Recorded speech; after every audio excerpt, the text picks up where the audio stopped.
The Jake Asman Show will begin shortly. Thanks to all these great Patreon members who help support the show. Get your super chats ready. Jake will be here in just a moment. If you love the New York Jets, this is the place to be.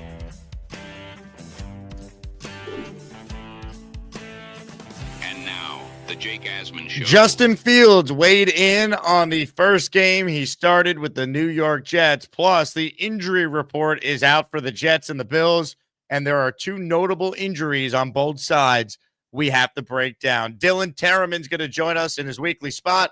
Ladies and gentlemen, it is the Jake Asman Show. Let's hit it and get it started. I'm excited about the things that we're continuing to build and how we're moving forward. If you're feeling good about the New York Jets, make some noise.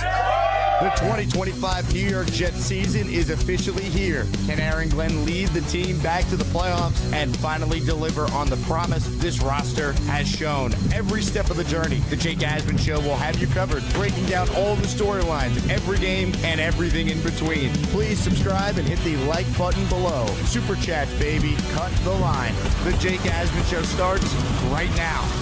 Here we go. Show number 2 on the day. And guess what, folks? If you're headed to Tampa Bay next week, reminder, we have 2 awesome events that are planned for all Asmaniacs. We're throwing a party the day before the game at Gaspar's Patio Bar and Grill. I teamed up with the Tampa Jets fan club. We're going to have giveaways, special guests, Super Bowl III on the TV screens. It's going to be a lot of fun. Join us 5 to 8 next Saturday if you're in the Tampa area or making the trip. And if you want to join us for our game day tailgate right next to the stadium, scan that QR code on the screen or head to tailgate.jets-fan.com. All the info there. We're almost ready for our TB takeover next week. Will the Jets be 1-1 going into that game? We'll talk more about that and a bunch of topics with our guy DT, Dylan Tereman, who joins us now. Dylan, I finally get to meet you in person next week as I'm talking about Tampa. And for you, you'll be in person at your second Jets game out of the first 3. I know your voice is feeling it today. You're going to be able to make it next week? Oh, yeah, we'll certainly be able to make it. Thank you again for having me on in our new weekly spot on Thursdays. What's up, Asmaniacs in the chat? And who knows, maybe I might have a little birthday surprise for you, Jake. Ooh. Have something I can squeeze into the luggage and bring down to Tampa for you that you can enjoy. So you're gonna squeeze in a Jets win into your luggage, because that's really the only thing I want for my birthday. Hey, maybe after the episode, people will think that we can win not only that game but this game coming up. So I will say I am a little thankful that Thursday is my new day, because it gives us 96 plus hours to digest the game. And I don't know, maybe we'd be a little bit more combative if this was like a Monday episode.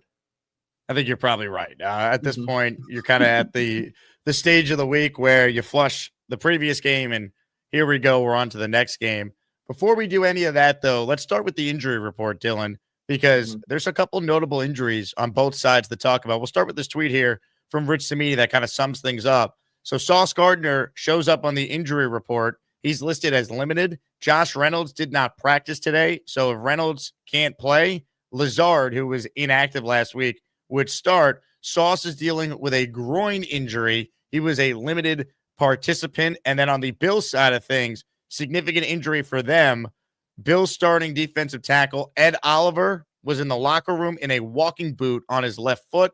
He did not practice today. He was using a scooter to get from point A to point B. Ed Oliver had a huge game last Sunday night against the Ravens. He's been a really good player for them for the last several years. That'd be a big blow for them. Obviously, Sauce Gardner's status would be a massive blow for the Jets, but I'm not going to panic yet. It's not like he didn't practice. He was limited. But your thoughts on the injuries here on both sides for the Jets and the Bills? Yeah, I think Josh Reynolds is a little concerning because there was no injury designation yesterday, and now he did not participate today with the hamstring. So maybe something flared up yesterday in practice, and I would hope he's out there, because it felt like he was out there for 90% of their plays last week. I don't know the exact snap count percentage, but it felt like they were running him as the exclusive wide receiver 2, whether it was 11 personnel, 12 personnel. He and Garrett were the guys out there all the time. So it would be really unfortunate if he was down. J2 Fele, like you mentioned, he's kind of just an illness, so hopefully he can get back right. Sauce, yeah, that's a little concerning, right? I mean, he was limited today, so hopefully it's not anything too serious, but he had a calf that turned into a fibula, and then it turned into the groin now. So like he's just suffering a bunch of lower body injuries early. Positive though, Mason Taylor back, limited after he didn't practice yesterday, the high ankle. I don't know if it was high ankle, but ankle. You just hope it's not the same thing, gonna nag him all season. And then you flip over to the Bills. Yeah, Ed Oliver, game wrecker. I have to go back and like fully watch that game. But in what I did watch live, he was all over the field. So that would be a huge loss for them. I thought Teron Johnson would be a big loss with the quad, their slot corner, but now he's back up healthy, or so it seems. And then, it's just a couple of depth injuries like Greg Rousseau, Trey White. Christian Benford's kind of a bigger injury, but he was full today. So, they have littler injuries there, but Ed Oliver would be huge if they didn't play him on Sunday. I mean, the Jets kind of need every advantage they can get, and I don't want to like root for injuries, but if this is the case, then, it does help the Jets a lot. Michael Carter, Mason Taylor, limited, but as you brought up, Mason Taylor being back at practice is a positive sign. Let's just hope, the Jets could get these guys healthy. I would not panic about Sauce just yet. Him being limited does not necessarily mean he's not going to play, and he was so good in week 1. So it'd be nice to have him out there. As we start to talk about the game, assuming Sauce plays, Dylan, what would be your game plan with Sauce? Because the Bills don't have that true number 1 wide receiver like the Steelers had with Metcalf, or even next week when we're in Tampa, the Bucs have obviously with Mike Evans. What would be your game plan for how to use Sauce Gardner against Buffalo? I would probably lean that they're going to play more sides. Like they're not going to travel him so much. I don't think Keon Coleman is worthy of getting the shadow treatment like DK Metcalf was against the Steelers. Obviously, Calvin Austin cooking Brandon Stevens was on a lot of people's bingo cards, but when we actually saw it happen, it was really unfortunate. But Sauce Gardner talked about how Calvin Austin was one of the toughest assignments for him in college. Austin being in Memphis, Sauce obviously coming from Cincinnati, they played a couple times, and he said Calvin Austin got the better of him. So I'm not excusing Brandon Stevens by any means. There goes my voice, but I would play more sides, and Sauce is on one side, Stevens is on the other. Whether it turns out to be more Coleman versus Sauce, that's okay. And then it's Palmer versus Stevens on the other side with Khalil Shakir on Michael Carter II. I'm more focused on that matchup, Khalil Shakir and Michael Carter II, because I think Khalil Shakir is on such a better chemistry level than Josh Palmer is with Josh Allen. So he is very shifty, and he can get open when Josh Allen, breaks the pocket and does what Josh Allen does, run to the sidelines and whip it across body for 35 yards on a frozen rope. So I would be more worried about that matchup more so than trying to travel with Sauce. But if there's times where like you want to match him up in the red zone on like Dalton Kincaid, I think that's cool, because the very first game of his career was against, the Baltimore Ravens, and he matched up against Mark Andrews really well on some of those third down plays, especially in the red zone. So I would be more worried about that and not so much shadowing their wide receiver 1, because they just have a plethora of wide receiver 2s that are really good for their offense. 100%. Now, quick side note before we talk more about this game. So we know Xavier Gipson was released by the Jets, and he was claimed by the New York Giants. And according to Jordan Rodon, who covers the team for ESPN, Gipson might get an opportunity to play right away because Wan'Dale Robinson has an ankle injury that happened on a kickoff, and he's the Giants' primary kickoff returner. So Xavier Gipson, very convenient for him. He just gets to go play for the other team in MetLife Stadium, doesn't have to uproot his family and all that, so good for him. But he might get an opportunity with the Giants. So there was someone earlier who said, he'll be out of the league, and I never felt that way. Someone would give him a chance. So it's with the New York Giants, seemingly. Yeah, I guess it kind of speaks to the state of the New York Giants also right now. Like they said, like it says here, their kick returner right now is hurt. So it's just a matter of opportunity for Xavier Gipson to get thrusted into that role. It also speaks, geez Christ, the state of the New York Giants right now, because they didn't score a single touchdown. They're kind of doing the Jets treatment of the last couple of years where they just can't put the ball in the end zone on offense. So maybe he even gives them a little pop on offense, but good for him landing on his feet. Hopefully the ball doesn't land on the ground for the Giants. Comments, questions, your super chats always cut the line. On the first show today, we gave away a signed Wayne Chrebet jersey. On the second show, let's give away a Justin Fields jersey. You pick the color and the size. If you win, the way to enter is to gift a channel membership or send in a $10 super chat or higher. And shout out to Roster Dread. He's getting us going. He's the first to gift today on the show. He's in our Justin Fields jersey raffle for one.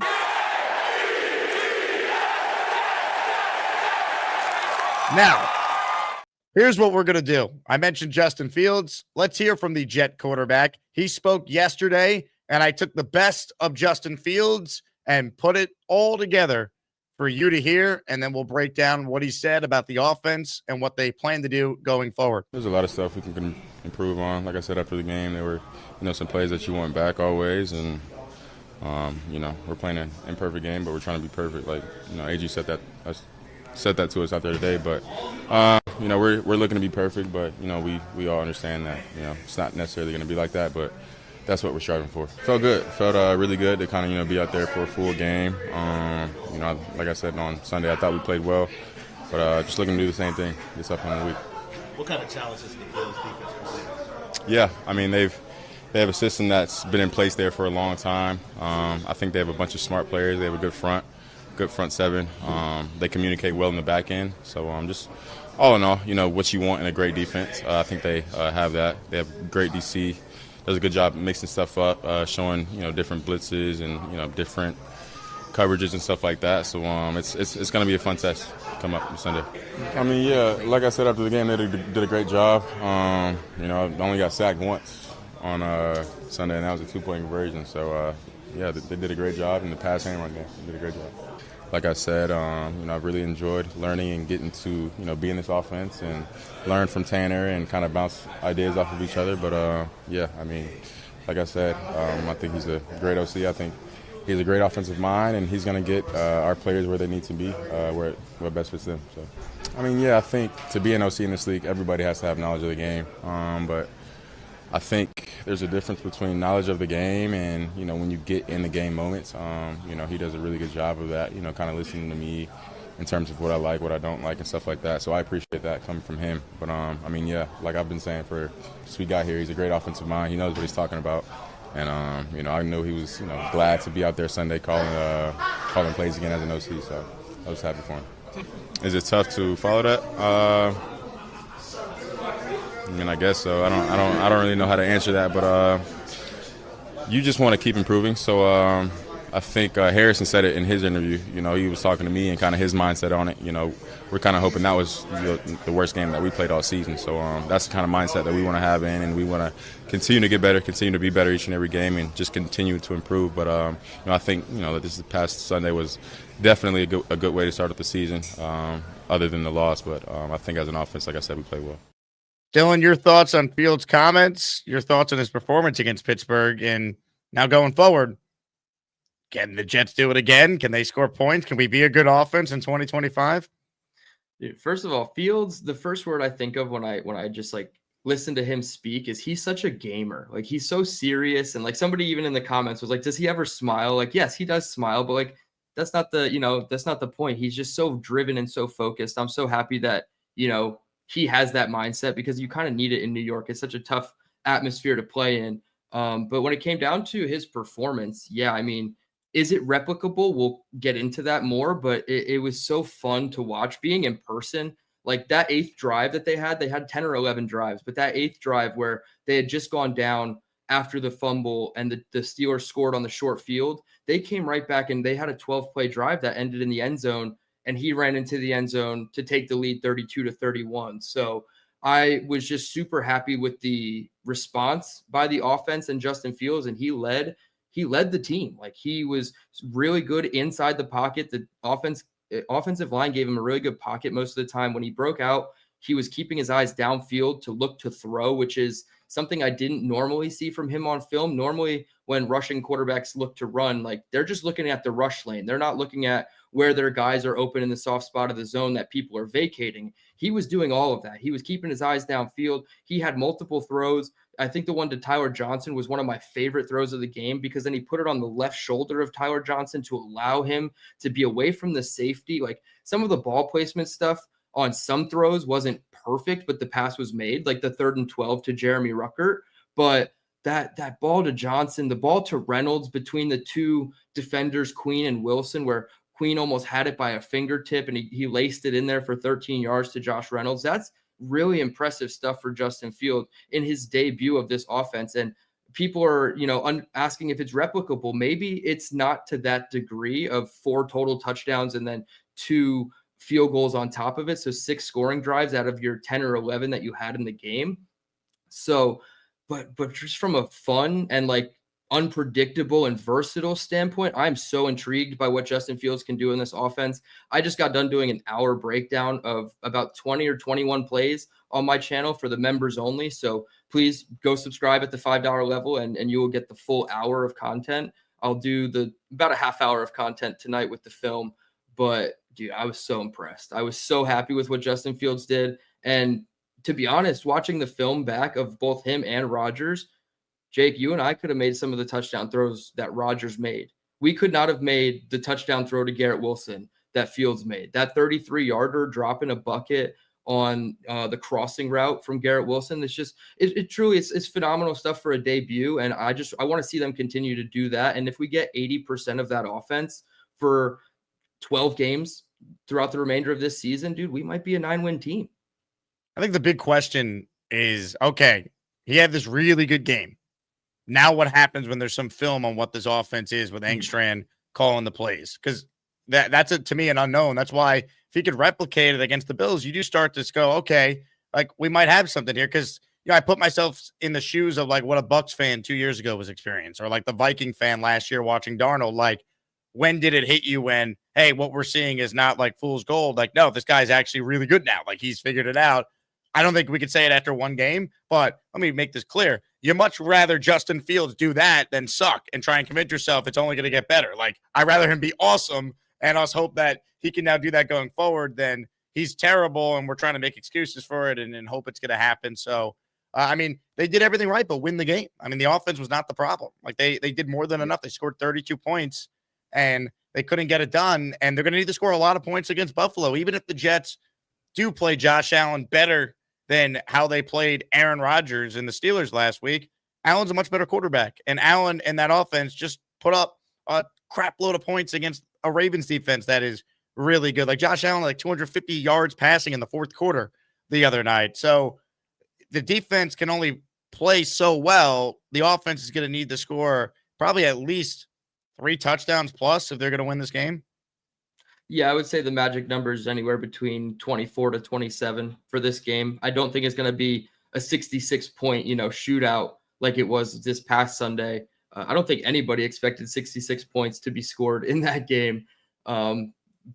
Basically, the Steelers covered the over-under. Was it 37.5 by kickoff, and they scored 34. So I don't expect that much scoring in this game.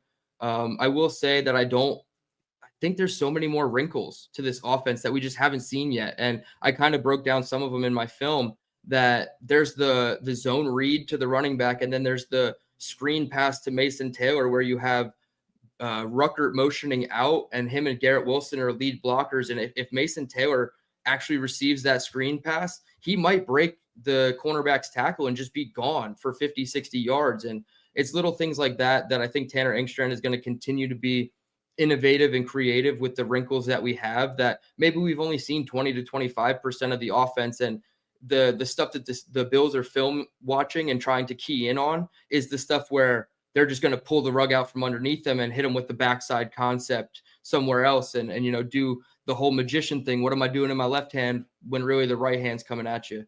Gary knows a lot about that with the boxing stuff, but it's just, it's intriguing, but yeah, can it be replicable, and can we finally get that moment, like you just said, of we're not on the edge of our seats anymore. Like, do we have a guy? Do we have an offense? Do we have a coach? We answered a lot of questions leaning towards yes, we do, but I do want to see at least 2 or 3 more games. And being in person in Tampa Bay is going to be a really big test. And that might be the deciding moment where it's like, okay, if Fields does this against Buffalo and then does this against Tampa Bay, shit, if we're even 1-2, but Fields is doing this going into Miami, I feel really good about the future of the offense. Did you just say Gary? I did. You can't win! Give me my Lambo keys. Get the hell out of my house. I can't win. You got this $1 million mansion in the Philly suburbs. Get the hell out of my house. Why can't you change your thinking? Everybody else does. I can beat somebody. Look at the car you're driving. Look at the house you're living in. Me, that's me. I did that. My blood, sweat, and tears. Me. Don't do this. Like, you don't get to be down for the victory ride if you're not down for the climb. Like, get the hell out. You married a fighter. I will protect you. Yes, you can. I got you, okay? You build up my spirits when I don't want to go to the gym, when I don't want to work. Why did you marry a fighter? I was paid to fight. You pay me, I will fight you. That's the deal. You don't think I can win? Get the hell out of my house. Like, what are you here for? You can't win! For those who saw my first show today, a little reference to that. I'll leave it at that. That's extraordinary. Comments, questions, super chats, cut the line. I want to talk more about Angstrand's play calling with you, but let's get caught up on some memberships and super chats. First one here is from Tom D, who's in the Justin Fields jersey raffle for 5. I hope Gibson loses games for the Giants after Abdul Carter's comments. Hey, I got no love for the Giants, so that's fine with me, Tom. Amen. Yeah. Macon NYJ joins the raffle for 5. Hit the Jet Jam. Craig Broker in the Asmaniac raffle now for 5. Oh, yeah. You get the fuck out. See you later, Xavier Gibson. Black Gypsy gifting a membership. He is in the raffle for 1. And Big Loyal in the raffle for 2 with this $10 super chat. He says, I really hope Justin Fields is our guy for the future so we could add other pieces in the draft instead of quarterback. If he's the guy for the future, it changes everything for the franchise. It completely expedites this rebuild, retool. You don't have to go through the growing pains of a rookie quarterback next year. If we even assume they pick the right guy and you get through those growing pains and he turns out to be the guy, which is something that this franchise has struggled with in its history. So, yeah, I mean, the best thing to happen for the Jets is Justin Fields is so good that he's clearly the guy for next season and beyond. Could you imagine No. the Jets draft cycle? Could you imagine a Jets draft cycle where we're not debating quarterbacks or offensive tackles, in the first round with our top 12, top 15 pick? I mean, if Justin Fields is the guy, we're probably picking in the teens, right? We're probably not a playoff team, but I mean, I would love a D tackle or a wide receiver or, maybe some help on defense, like a safety. Like there's other ways to go in the draft, but quarterback, I would like them to go with a premium position. But yeah, it'd be nice to not have to do the whole quarterback debate thing and struggle through the rookie lumps and all that. And try and have a bunch of truthers for whichever quarterback we end up taking that probably stinks as a rookie that we have to defend blindly. I would love unless it's the guy you want, then you have to, you have to love him. But if it's the guy you didn't want, yeah, that's exactly how it's going to be. It's so vile. It's not fun. It's always going to separate us as a fan base rather than bring us together because we were so split on Fields and Wilson. Robin Boy Wonders with a super chat.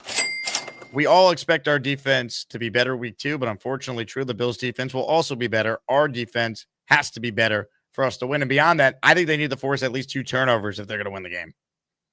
Yeah, 2 is the magic number that I kept putting on them in the preseason. They lived up to it at least one of the times. But yeah, this has to be a defense that takes advantage. The Steelers put, I think, 2 balls on the turf, and then Brandon Stevens couldn't stay standing on the turf and drop the interception. So really unfortunate that they couldn't, they're 95% of the way towards a turnover, and they just have to get over that hump because the turnover battle was what cost them this week. But yeah, the Bills defense certainly is going to be better. Like when teams do that, even in a win like that, when they're down 40-25 late in the ball game, there's a lot of tape to watch and evaluate and learn from. Like we look at it just from the Jets side, a lot of it. And like, we really got to look at it from the Bills side too. Like they're not happy with what they did. They're happy they won, but they're not happy with the way it happened. So they're going to go back and try to correct and be better for us too. So it's all about how you adjust from here on out. And the defense, in my opinion, we're going to regress back to the mean. Obviously, I can't predict what Brandon Stevens is going to do and what cleats he has on, if that's going to make a difference for him. But it's just it's tough. Our defense is going to be better, though. We talked about turnovers, DT. I just saw this on Twitter from Jory Epstein, who covers the NFL for Yahoo. 9 teams lost the turnover battle in week 1. 8 of them lost. Obviously, the Jets are included on this list. Can we update the damn logo? That's the Jets logo from 2 updates ago. Come on now, Yahoo or whatever stats company this is. But ultimately, this kind of proves to what we're talking about here. You got to win the turnover battle, especially when you're not the better team. When you're an underdog, one of the great things you could do to try and even the playing field is get your team extra possessions and take away possessions from the team that has more talent than you do. Yeah, 100%. And that's how sometimes there's upsets. It's because that one team is able to capitalize on the turnover. And I mean, you give Aaron Rodgers 20 yards to score and take the lead, or you know what I mean? I think it was, to take the lead 31-26. It's not easy to come back from. I don't want to kick anybody else because the Jets lost, but seeing Miami at 32nd with a -3 turnover ratio and the way that those turnovers happened was very, very scary for Miami Dolphins fans. To turn the ball over. Oh, shit. You hit him with it.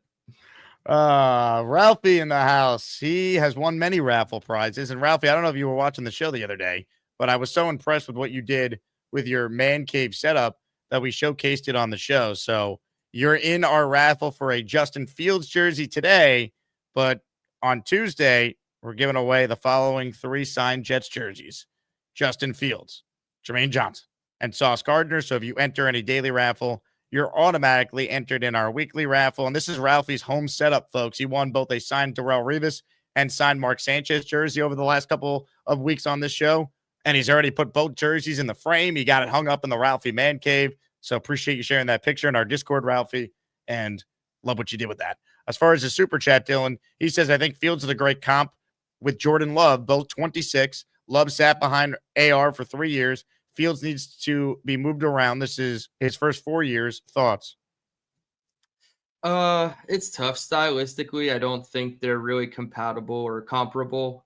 Fields is just so much more of a runner, and we saw that on Sunday, like what he was able to do with his legs. What was it, 12 total rushes for him? I don't think there's a time in Jordan Love's career he's had 12 rushes, especially designed quarterback run stuff. I think he's more of a true pocket passer who's able to throw in the middle of the field with a little bit more success.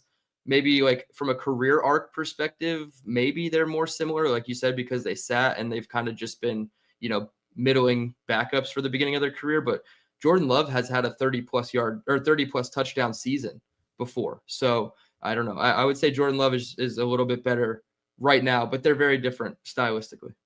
I think the comp for Fields is like Jalen Hurts. It took him a little bit to be the guy he is. Lamar, he was just a runner at first. His passing improved a ton. Like you're hoping that Fields can kind of have that type of development. I don't know if he's ever going to be as good as those guys, but if he's somewhere in the ballpark, I think every Jet fan would clearly sign for that now. Yeah, I think as like just a true runner, and you list all the guys out there like Lamar. I think Lamar's the only person ahead of Fields. It's Lamar and Fields, and then Josh Allen would probably be third, but Fields is faster than Josh Allen. So like he still has the ability to run through you, but he'll run away from you. And then you have Jalen Hurts, who's fast, but he's not strong. And then you have Kyler Murray, who's just a human joystick. Then you have like guys like Bo Nix and stuff. So like I think there's a real case that Fields is the second best runner as a quarterback in this league. I think Fields is a guy that when he's at his best, he is just as dynamic as any quarterback in the league. The problem with him has been he's flashed it. It has never been consistent. And that's the case with a lot of young quarterbacks because like even Zach Wilson had talent. At times we saw Zach look good. They were rare. But at times you saw it, like the game against the Chiefs, like when it clicked, you're like, holy crap, we're the Texans second half in the rain in 2023. Like there have been moments for these guys. Geno Smith, before he became like a solid quarterback, he had the 2 perfect passer rating games against the Dolphins at the end of the Rex Ryan era, right? Like there are moments for all these young guys. Anyone's capable of that. It's can you consistently play well that separates someone from being a quarterback in the league to a franchise quarterback in the league. Yeah, I think you hit the nail on the head with saying, when does it click? And I think more often than not, you can visibly see it with quarterbacks. So like maybe that's just what we're looking for is can he do the things I said earlier he was doing, keeping his eyes downfield when scrambling out of the pocket, standing in a tight pocket. There were some pockets that, by NFL standards are clean pockets, but most runners would look to bounce it out and run. He stayed in there, hung in tough, stepped up into the pocket a lot of times. And then at all, fail safe, he ditched out, through the B gaps or whatnot and was able to get out and try to, again, still look downfield. So I think if that's what we get from him, some people were calling him Ohio State Justin Fields. It's just playing with confidence, Justin Fields. And it felt like in this game, you can see him playing with confidence. And if you'll see it or you won't see it, right? And I feel like it's going to show right away against Buffalo. If he's, high on some of his in-breaking routes on third down, or he's not making the right reads on zone reads again. It's little things like that that can tell you if he's playing with confidence. And I think that's part of it with me was like, I saw him playing with confidence on Sunday, and that's the part I'm really hanging on to, hoping to see against Buffalo. Pat Morgan with a great super chat here. If Fields is Jordan Love, it might save us from having to trade for Jordan Love when he's 40. Nailed it. That's an elite super chat there. That's a really good one, Pat. Love that. And since it's my show and I make the rules, Pat, we don't usually add anyone to the raffle for $5 super chats, but for you, you're in for one with that one. It. The minimum is $10, but Pat, well done. We're making an exception for that witty comment. Speaking of Jordan Love, he's in action tonight. We're presented by FanDuel. So let's take a look at the Thursday night latest odds for this one. Wrong one. That's Jets Bills. Here is the Thursday night latest odds. Commanders and Packers. And it was 3.5 this morning when I mentioned this on the show. Now it's at 3. I always like taking the home team on Thursday Night Football. Washington did not look good last week. They beat a bad Giants team that couldn't move the ball, but that game was like 14-6 for a lot of it. I think the Packers at home only having to lay 3, which is typical for the home team. So it's not like it's anything unusual with that number. I would take Green Bay and lay the 3. That'd be my official pick for Thursday Night Football. What say you, DT? Yeah, I would take the Packers in the points at home, short week. Like you said, Commanders aren't coming off the best game. Packers are coming off a really good showing versus the Detroit Lions. I thought it was hilarious. Dan Quinn, who used to be the Cowboys DC, he was like, I would really consider sitting Micah Parsons on a short week. And, he's poking fun, but he knows Micah Parsons is going to come after them. They have a very scary defense now under Jeff Hafley. And I would take the Packers in the points and Jordan Love probably throwing for 2 or 3 touchdowns for my fantasy team tonight. A lot of people seem to like the over in the chat. Over 48.5 points scored. It's always a little wacky with Thursday night games, so I'd rather just play a side. Yeah, I would lean more towards money lines or just straight up or spread rather. But if I had to pick over under, I don't know. I kind of like a 27-21, which would fall just short of the over under there at 48.5. So I would say I would take the under, but I don't feel confident about it either way. Thursday nights can go either way. Sometimes the game plan is just let's chuck it all over the yard and have fun. And sometimes the defense can't keep up on a short week. So I'd say 27-21 Packers. So they get the cover and the under. Open phone lines for those who want in on the conversation. We're talking all things New York Jets. Let's talk more about Engstrand, because I thought you said something interesting just before, that you think there's a lot of different things they now could do in this game coming up against Buffalo to kind of give a different look compared to what they did against Pittsburgh. Can you elaborate on that, DT? Go more in depth on what you saw from Engstrand and what we could see maybe going forward.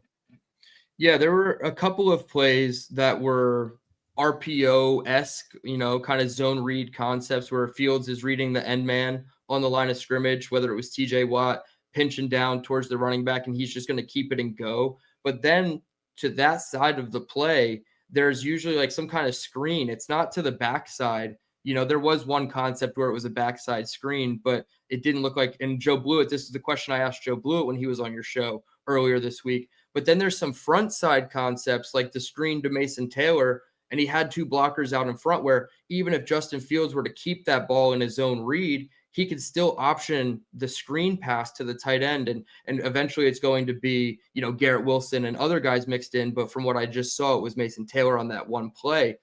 But it gives you basically 3 options on each play. You can hand it off to the running back, which is your north-south threat. You have keeping it with Justin Fields, which is your east to west threat, and then you still have the option of an outlet pass as like a fail safe if the coverage busts and the defense pinches down to your running back. And I think we saw a little bit of Justin Fields trying to navigate all those options, and there were probably about 5 plays that I thought maybe he made the wrong read and he kept it or handed it off when he should have done the opposite. But I think if you're watching this offense fire on all cylinders and all 3 of those options are available in this offense, which is probably the future full installment of this offense, then yeah, it's like a lot of cool things could come of this. And I think Engstrand deserves a lot of credit. I've seen so many tweets about Dan Campbell missing Aaron Glenn, Ben Johnson, and Tanner Engstrand. It wasn't just Ben Johnson alone. It was Tanner Engstrand with his pass game concepts. And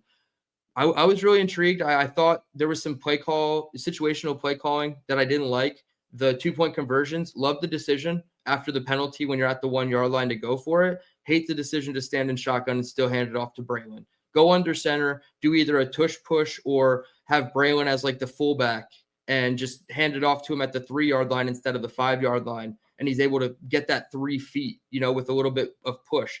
So I didn't like that one. And then the 2-point conversion at the end of the game after the Justin Fields rush. I mean, in a perfect world, Jake, you're running that naked keeper on the 2-point conversion, right? You're using something else on 3rd and goal and 4th and goal to get in the end zone. And then you're busting out that naked keeper on the 2-point conversion. Instead, they run a motion from Josh Reynolds left to right to Garrett Wilson's side. They run a little mesh concept with the tight ends, and Garrett gets doubled at the snap. Jalen moves over with Josh Reynolds in man coverage, and he picks up Garrett Wilson with Juan Thornhill in double coverage on Garrett Wilson, which is something they did a lot in the red zone. They doubled him quite a bit, which is trying to, eliminate Justin's first read, which makes a lot of sense. He still threw the corner route to the back pylon, and I think the route concept by Josh Reynolds, which was just a little flat to the front pylon, should have been more of like a return route where he turns in and goes and brings his defender with him back to the middle of the field. So Garrett Wilson has a better chance. Darius Slay was able to drop out of that coverage and get the deflection, but Fields put it over both the guys in man coverage on Garrett Wilson. So I would like to see Engstrand, and he admitted to it, be a little bit better situationally. But I mean, if there's 6 or 7 plays out of 66 that I just disagree with or I didn't love the execution on, Jake, that's night and day. I mean, there's probably 6 plays in film reviews from 2022 that you can find where it's like, those are the only 6 plays you could even pull and talk about because they're halfway decent offensive clips. So I'm cool with, 50 plus of the plays being really good plays. For those wondering why Dylan is so good at talking football, this man is an absolute maniac. So I'm going to lift the curtain up. Dylan was nice enough to add me to a document that he puts together every year where he has everything Jets related all in one place. The 2025 Jets team breakdown. Now, forget the fact that on this breakdown, we could go over the free agency that the Jets had, roster rankings across the league, roster grades. We can go through the Jets depth chart and the front office and every coach. This man charts every offensive play for every game the Jets play. So what you see on the screen there is legit every play the Jets ran, organized and put together. So Dylan knows exactly what he's talking about when he's referencing certain concepts or packages or routes. I don't know how you have time to do all this because I see this and go, oh my God. But please share what you learned after doing this for the first time for a Fields Engstrand regular season game.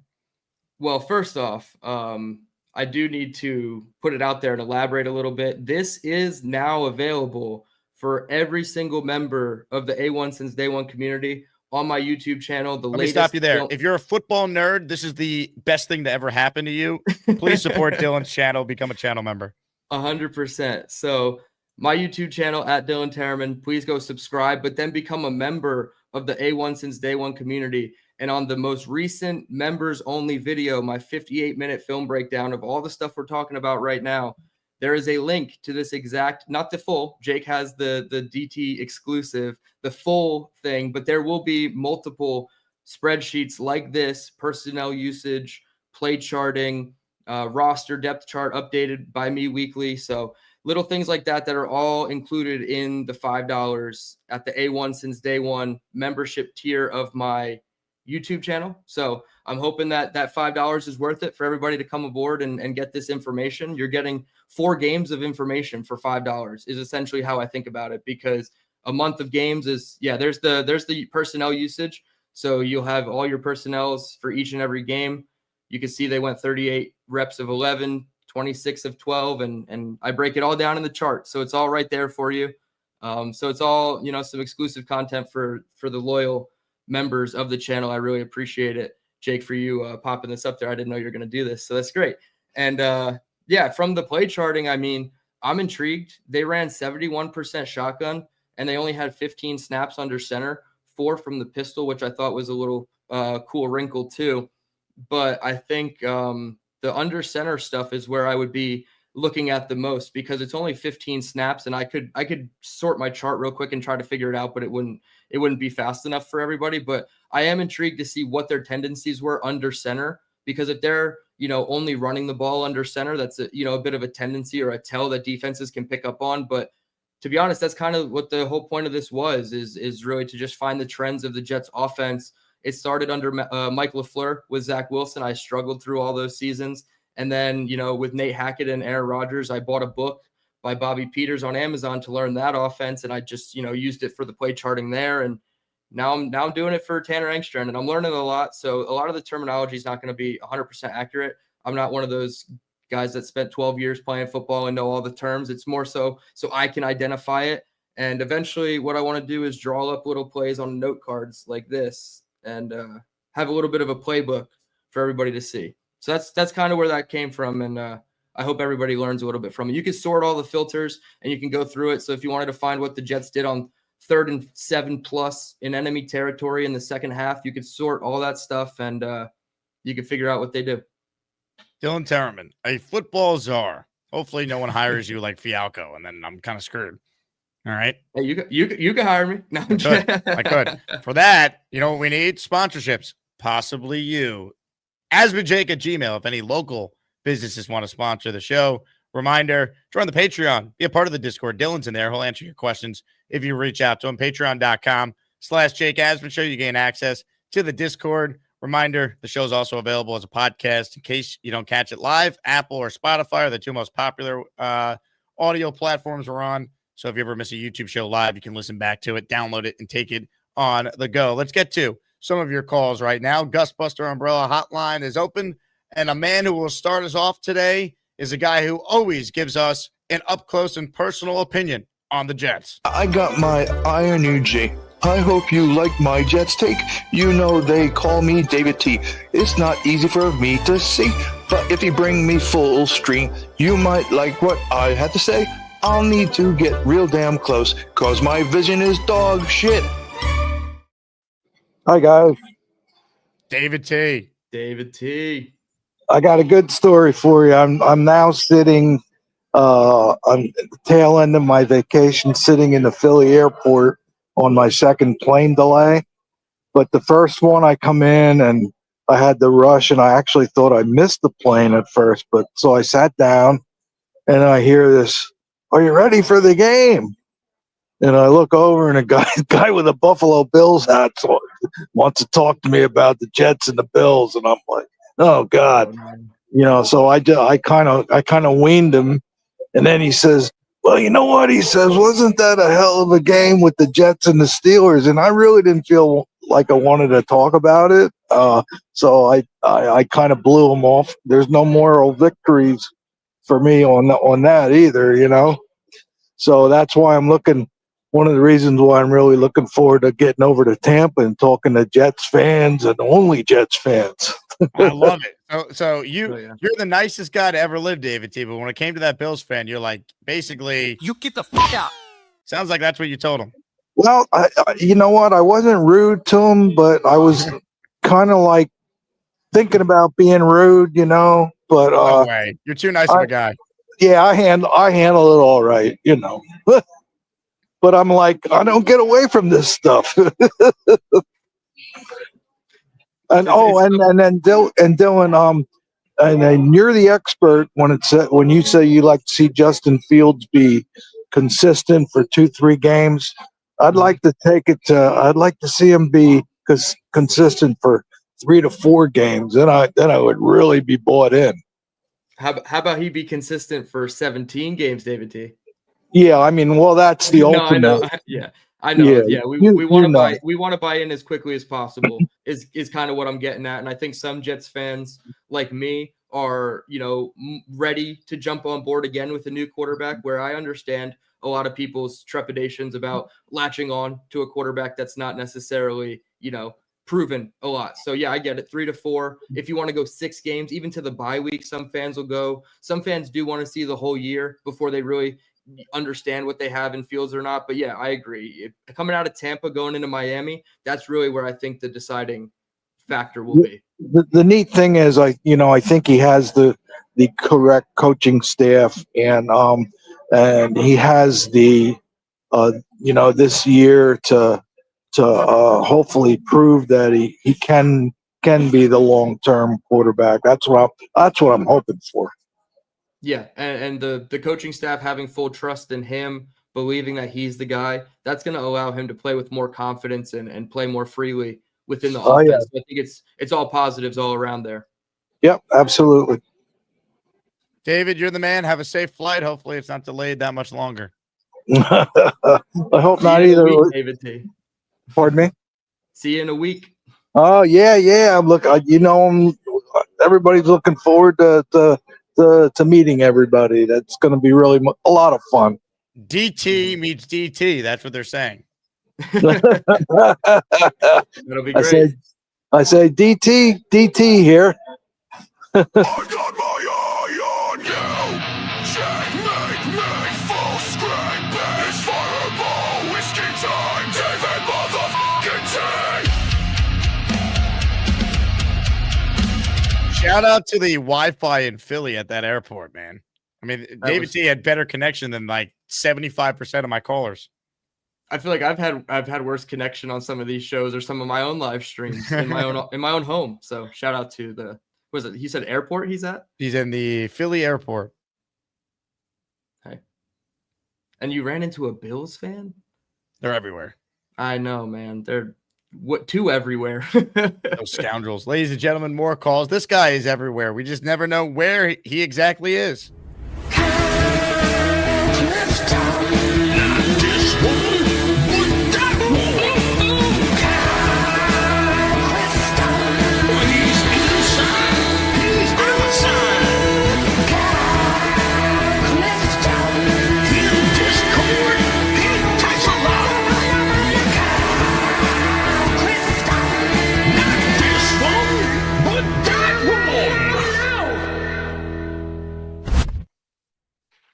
Jake, DT, how are you? The great outdoors. Yes. We got it right. It's gorgeous today. So it's kind of before you get into your point, I'm sorry. We have to settle this for the chat. Behind you, over your left shoulder, is that a telephone pole with power lines? It could be, yeah. Ah, Yeti. You owe me so much money, Yeti. Yes. What did Yeti think it was? Yeti did not believe that they were power lines, but they are. They are. Yep. Thank you, Kyle. And I appreciate you being outside, making me one win richer in the game.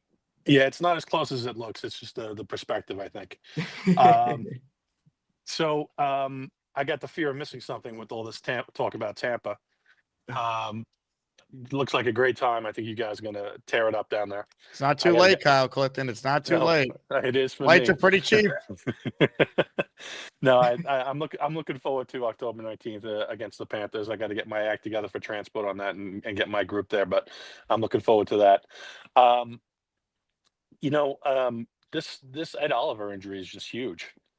Like, if they were, if Oliver played well and the Ravens were still running the ball with impunity when he was there playing well, I mean, I think the sky's the limit this year. Like, assuming that, Sauce is going to be okay, I mean, that is a huge, huge advantage for us going to this game.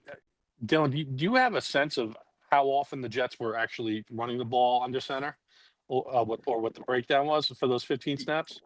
Yeah, here, I'll try to do it real quick while you're on the line. Maybe Jake can cover for me. Let's go under center. Because the only thing I'm thinking here is like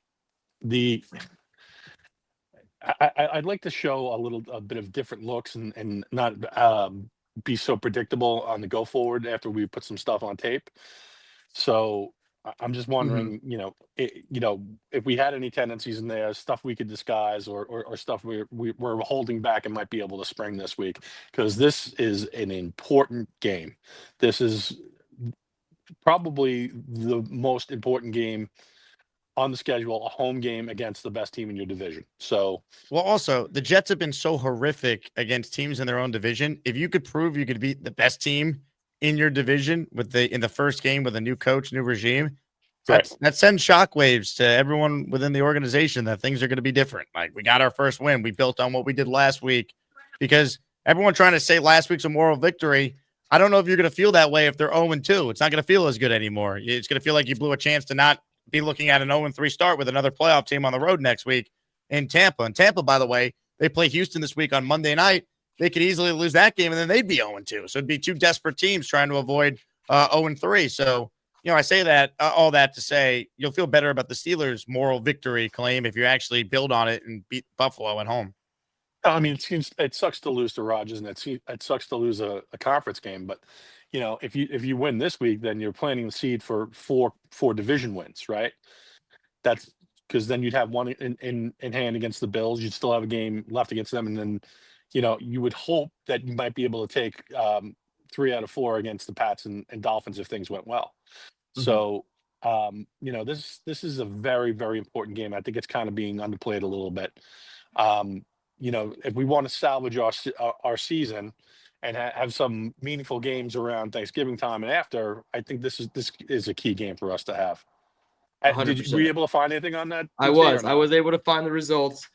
There are 15 plays under center. You had one play action pass. That was the 20-yard corner route to Mason Taylor. You had one delay of game penalty by Justin Fields. And then you had 13 runs, Kyle Clifton. Okay. So there, if anything, that would be your tell, is under center. They run the ball. And then to go one step further, their 4 snaps in pistol, they went 3 runs and 1 pass. So if they're not in a true shotgun set, I feel like more often than not, you can bet that they're going to run it. So I would anticipate Engstrand having Justin Fields do a lot more of the naked keepers, right, where he does the play action to the wide zone, and then they have the tight end come across the field at the short intermediate, and then they have Garrett at the deep level of the field. So maybe it's a little bit more half field reads for Justin this week against Buffalo, just to show a tendency breaker. But again, I want to see a bigger sample size before I rush to judgment. But yeah, I'm glad you asked me to do that, because 13 of their 15 snaps were runs. Awesome stuff. I mean, that's what I think we're kind of looking to do, right? Is get him comfortable in a whole bunch of different looks and just continue to be the team that no one expected and then comes out of nowhere. I really appreciate your time, guys. Yeah. Kyle, thank you. What do you think of this, Dylan? This is from the Jets themselves. They sent some game notes out, so I have access to this here. Jets offense produced 11 explosive plays, including 6 runs of 12-plus yards and 5 passes of 16-plus yards. The last time the Jets produced at least 11 explosive plays was in 2021 at Indy. That was the Mike White getting hurt and Josh Johnson having to come in and play quarterback game. Sunday's game marked the 24th time since 2000 the Jets offense has produced 11-plus explosive plays in the same game. I'm glad that Tanner Engstrand is better at math than I am. I was reading my chart wrong earlier today when you were on with Matt O'Leary. I counted 10, and that's because I forgot that Isaiah Davis's 3rd and 15 run was on 3rd and 17. So while, yes, it is an explosive, it counts as an unsuccessful play in my charting. So I didn't think to look at the red plays as possible explosives. So, yeah, when you have 11 explosives in your first game, you break it down, there's 6 runs and 5 passes. One of the passes was play action. 5 of them, all the passes were over 20 yards, and all your rushes were over 15 yards. So they even took it one step further and, expounded on that, 12 to 16 yard mark that I guess is standard, right? Across the NFL, because Saleh used the 12s and the 16s for his explosives. So I assume that's just like a league wide thing. And I'm intrigued. I mean, Engstrand wanted 8, they got 11. Fields picked up at least 1 on his own with the one bootleg or keeper he did to the right where he beat Watt to the end. And I'm really intrigued. If this is a consistent part of our offense, whether it's running or passing, Breece Hall having 2 or 3 runs over 16 yards, especially, I know you talked about the first run of Breece Hall in 2023, and a lot, myself included, I thought Super Bowl on that run too. I kind of had flashbacks to that moment with that same run, and I was like, it's like, it's to the left, it's to the top of the screen, and everybody was, blocking really well, and Breece gets out to the second level, breaks a tackle, makes a man miss, and next thing you know, you hear in the stadium, man, that's a Jets first down. You're like, holy shit, Breece Hall might be back. So yeah, you kind of get those feelings settling in again, and if we're producing explosives at this rate, man, I'm really excited. That's 11 out of 66 plays. So 1/6 of your offense is explosives. Speaking of explosives. No, not that kind of explosive. Some more explosive notes on the Jets rushing attack. They gained 182 yards on 39 carries in week 1. That's 4.7 yards per carry. They ranked top 10 in the league in every category for week 1. 4 players carried the ball for the Jets: Fields, Breece, Braylon, Isaiah, and marked the most rushing attempts in the game for the Jets since the 2023 season finale at New England. That was Belichick's last ever game. Go Screw. 3 different runners produced explosive runs, 12+, while Breece Hall recorded his 6th career 100-yard rushing game and averaged 5.6 yards per carry. I think what impressed me the most, Dylan, you look at the total yardage on the ground, 182. That's great. But it's not like 75 of them came on one run, like a home run from Breece Hall or something crazy from Fields. The longest run they had was 18 yards. This was a methodical, just grind it out. We're moving the chains, averaging 5+ yards per carry. Like that was so impressive to me because it was a true 182 yards on the ground. It wasn't all over a couple chunk plays and the rest were no gain or behind the line of scrimmage. And the funniest part is there were some, negative plays where Fields may have misread the zone read that, hurt them a little bit in the overall total of the game. But think about it too. If Xavier Gibson didn't fumble on that kickoff return, we had a whole nother drive that we're probably going to run the ball more. So you're looking at 40 to 45 rushing attempts. You're able to put up, 182. Who says you couldn't go over 200 if you had that one extra drive that Xavier Gibson gave away from us? So I'm really intrigued. 4.7 yards per carry, 3 rushing touchdowns. It said 3 players made explosive plays. That's phenomenal. And for all of the fans who were worried about, well, we know what they're going to be. You just double Garrett Wilson and you stop the run. The Steelers are a very good defense, Jake, and they could not stop the run.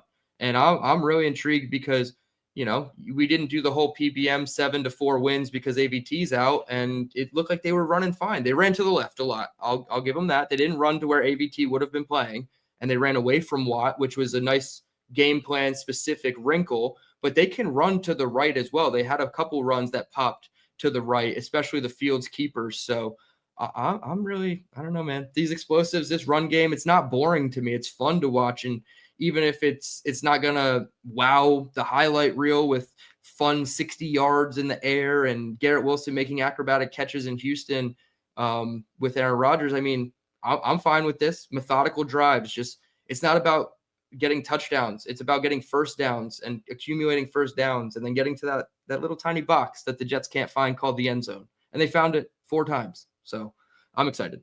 1, 2, 3, 4. 4 touchdowns, man. Explosives. We had them. We saw a real offense, and they still couldn't win the damn game because only the Jets. Yeah, that's the unfortunate part about it, right? It's little individual performances that just kind of mounted throughout the game. I think the insurmountable one was obviously Xavier Gibson, and we saw the ramifications of that. He's cut, and now he's on the other New York team. But Tony Adams, I think, is on watch with a lot of his plays. I know you've kind of been bagging on him all week, rightfully so, with that clip against DK, and others were a problem too. And I think Stevens will probably have to see for a couple more weeks, but when you watch the film and you're looking for positives on him, there were some really good times where he came down into the run and made good tackles. And there was a play where he was close to sacking Rodgers on a play where he was sacked. So even if Rodgers escaped the first pressure, I think it was the Quincy Williams sack, Brandon Stevens was going to get him anyway. So there were positives to take away from that awful performance by Stevens. But yeah, Adams and Stevens are on watch.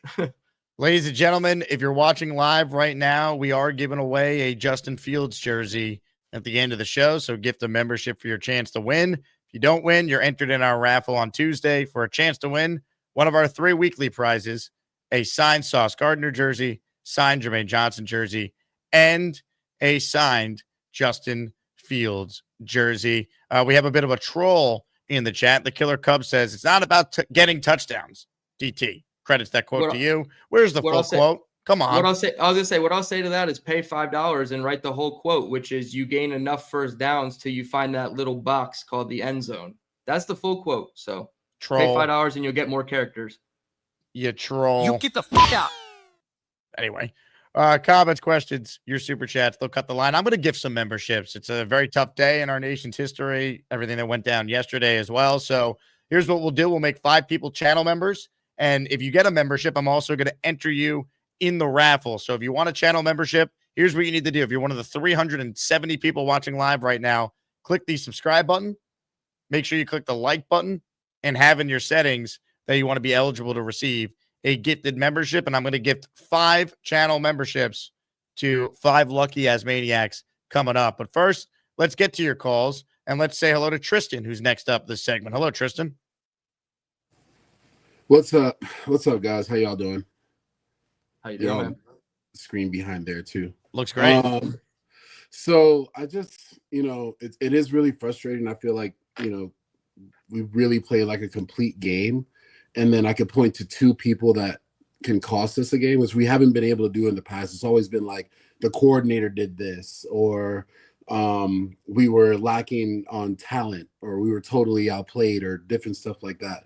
It just sucks that we have a staff that came in with a plan, and then I could point to Stevenson and Gibson as to why we lost this game. And then and then even the GM is bringing in the right people, getting a defensive tackle teammate for Williams on the defensive line, which I was crying about all season, all off season. But I think I just really want to know, what do you think the plan is going forward on defense to hide that glaring weakness that was exposed on week 1? I would start by putting a little bit more Malachi Moore out there. Maybe not diminishing Tony Adams' reps completely, but maybe you're more situational. And if you want Malachi Moore to be your box guy, I think he can be, he can fill that role. Up front, I don't know, man. The front 4 did a pretty good job. Speaking of the starters, rather, right? Will McDonald, Jermaine. Jermaine played 50 snaps, which I think was good because it kept Clemens off the field. I think, if anything, you want better linebacker play. I feel like the linebackers were confused on a lot of the touchdown passes, right? They were pinching down for the play action. So I would hope that maybe just a little bit more awareness or IQ moments from the linebackers is really going to separate this defense from being good to great. And then you just got to hope that on the back end, the miscommunications don't screw you over. And, Tony Adams, if it's Malachi Moore, hopefully he's making those tackles where Tony Adams missed. I don't know if he froze out or whatever, but he lagged out. Yep. Yeah. So, I mean, it's more just linebackers playing a little bit better, that second level, whether it's a safety in the box or, even Michael Carter didn't have the best day either. He dropped the really athletic attempt at the interception. I'm not going to call it a full drop. And then he had a missed tackle on DK that led to an explosive. So I would say linebackers and safeties just got to play a little bit better, but we knew the safeties were a work in progress, and it sucks when fans are right about a guy like Tony Adams and then it rears its ugly head in week 1. Dylan is at 917 subscribers. He can start making copious amounts of cash when he gets to 1,000. So hit that subscribe button. I just posted the link to his channel in the chat. Mr. Flowers has entered the Asmaniac raffle for 5. Good luck, Mr. Flowers. Bino says, I'll be in NYC this weekend at San Gennaro Feast. Enjoy, Bino. Enjoy everything New York has to offer. We're the freaking New York Jets, so we're built for this shit. Perhaps you'll be stopping by MetLife on Sunday to watch Aaron Glenn get his first win as the Jet head coach. Kyle Clifton says there's still leftover taco meat in the fridge. Tons of explosives.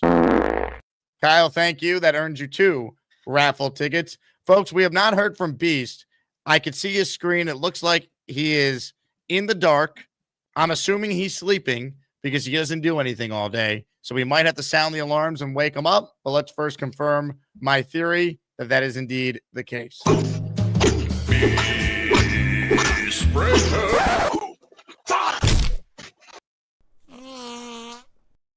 Beast. Wake up, Beast. Oh, yeah, he's out. I hear the snoring. Oh, yeah. Look how loud that snore is. Beast, wake up. That's a healthy snore, Jake. Wake up. Wake up, Beast. Oh, son of a bitch. Son of a bitch. Where the hell am I? Mars, Uranus, Saturn, Jupiter, Neptune, the sun. Holy crap.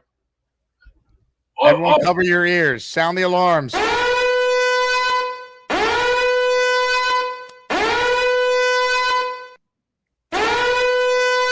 Wake up, Beast. We have Jets football to discuss. The Bills are coming to town in 3 days. And Jet School's gonna be open when the chicken comes out. We're gonna deep fry those Bills nice and easy. Hey, put some lights on. We can't see you. We got three. We can't see the stain on your shirt. Put your light on. We got 3 different types of wing sauces we're using. We're gonna use some Cajun, we're gonna use some lemon pepper, and some garlic and herb. Delicious. Now, what does it have to do with the game on Sunday? We're gonna deep fry nice and slow. Okay. Real easy. We're gonna get them nice and get them prepared, and then drop that suckers into the oil. And now let's see if they can swim their way out of that one. And there's nowhere to run for the Bills. We're going to pick them up, run them over. First half, just punch them in the face, give them a couple kicks down, and then second half, go for the win. Hey, show us how Justin Fields, bro. Yeah, it's definitely drool. It's not a stain, by the way. But more importantly, Beast, show us exactly how Justin Fields is going to hit Garrett Wilson for another touchdown on Sunday. Oh, ladies. Now make sure you move your mic that's not plugged in and serves no purpose first. Did I already figure that one out, cabrón? Esta es mucho way. We're gonna fly. Get ready! Get ready! Green 44! Green 44! Get ready! 3, 2, 3! There's one! Yeah! That was more of just a quarterback keeper, Dylan, like QB power there than a throw to Garrett. Yeah, I don't think he threw the ball. That was a run play. And that's one. Now the other comes up. Oh, fumble. Fumble. Oh, no. Xavier Gibson. No, Gibson. He fumbled. And that was a pickup. Okay. BC, you okay? You out of breath? Nice caller. You seem tired. Nice caller. Next caller. You can't tap out after 2 plays. We need you to have more stamina if we're going to win this game Sunday. We know where I'm at right now. Hey, do you need me to get the crane? I got my cloud number 9. Do you need me to get the crane, Beast? Yes or no? That's a yes.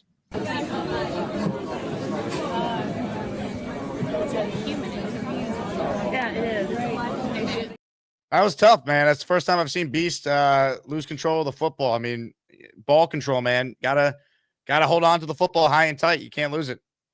Yeah, and we can't be doing the Anthony Richardson, tapping ourselves on the helmet and getting ourselves out of the game. The team's dependent on you, Beast. You gotta stay in there longer than 2 plays, man. Unbelievable. Let's try and get us back on track. There's a guy on the line that always knows what needs to be said at the right time. You'll never get my chicken soup recipe. I'm not saying that Lowski takes steroids. I need some of it.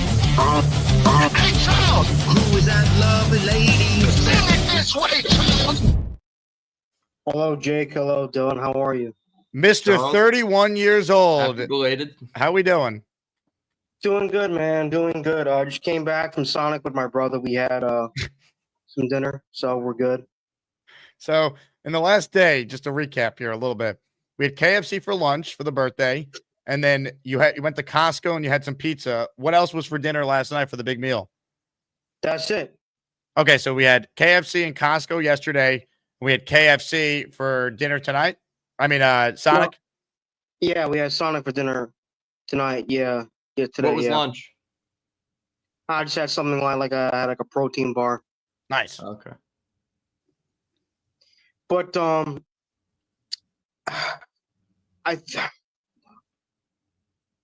hope Beast is doing all right. He seemed a little exhausted today. Well, he got He up was from hard a at work nap today. Yeah, he worked hard.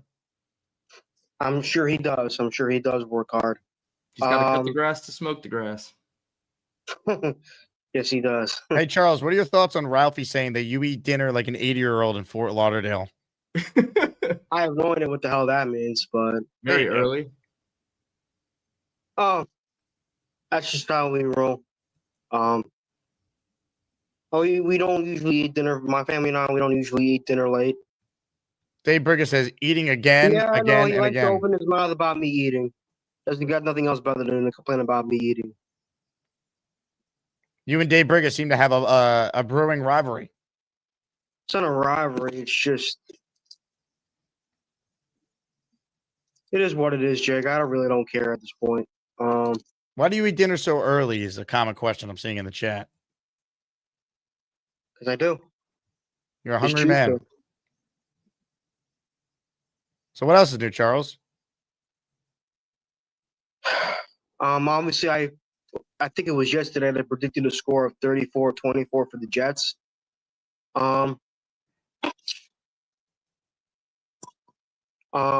So far it's still the same score.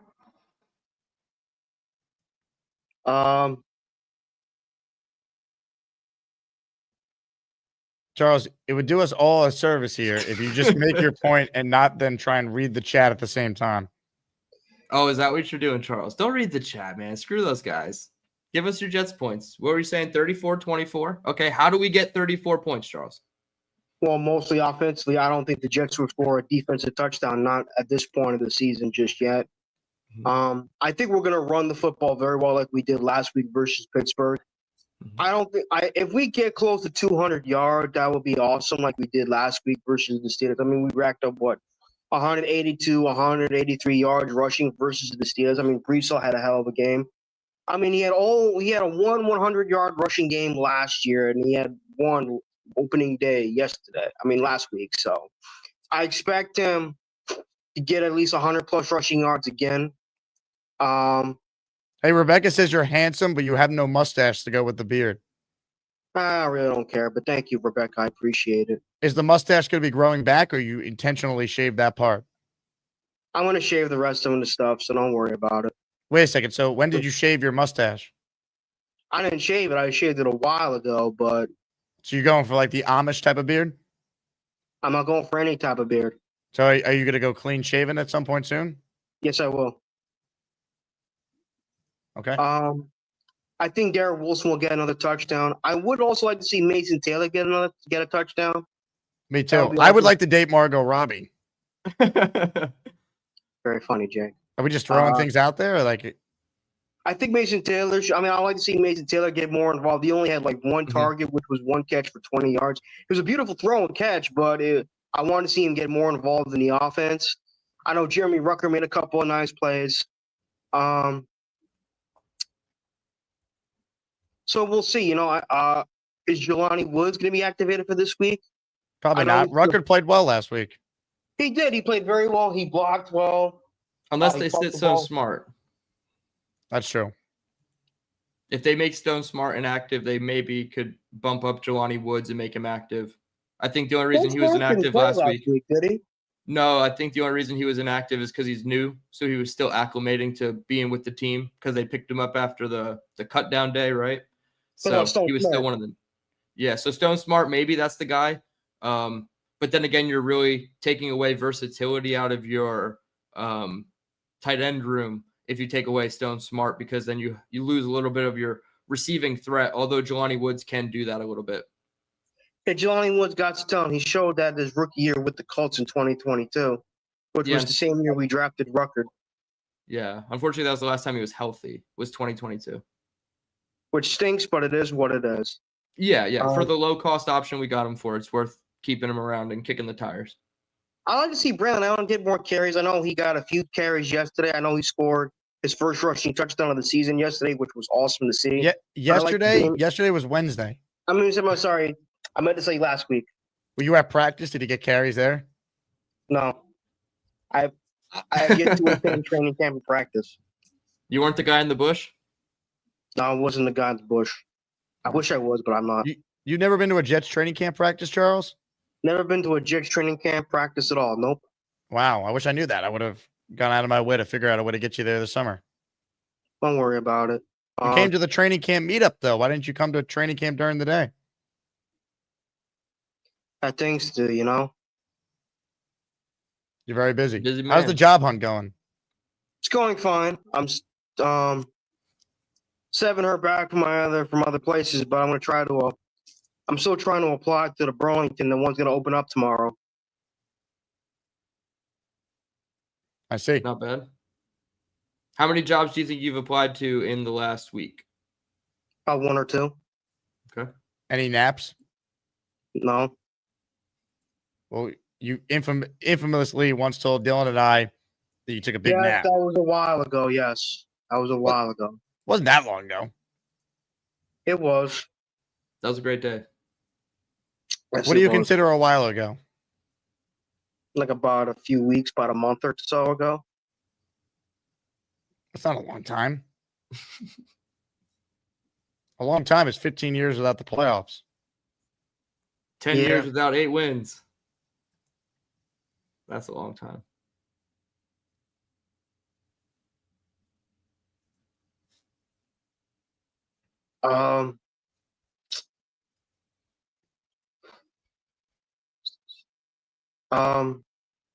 You know we're on air, right, Charles? So when you just awkwardly just pause and say nothing, everyone's seeing this. Yeah, what's great about YouTube, folks? On radio, I'd get fired for dead air. This is encouraged. Trying to think what to say. That's why I'm pausing. Well, say something, or at least fart. Give us something. If you fart, yeah. Obviously, the Yankees got clobbered the last couple of days, and that can't be your take. People think I don't want to work, which is not true. I just had a bit of a nap not too long ago, too, so that didn't help. Love it, dude. You're talking about how people don't. You can't say that people think you don't want a job and then say that you came off a real good nap. It's a hard 2 sentences to put together, Charles. It is. You got Jake off the camera. How do you not see the irony of that, Charles? This is why Charles is the best of the best.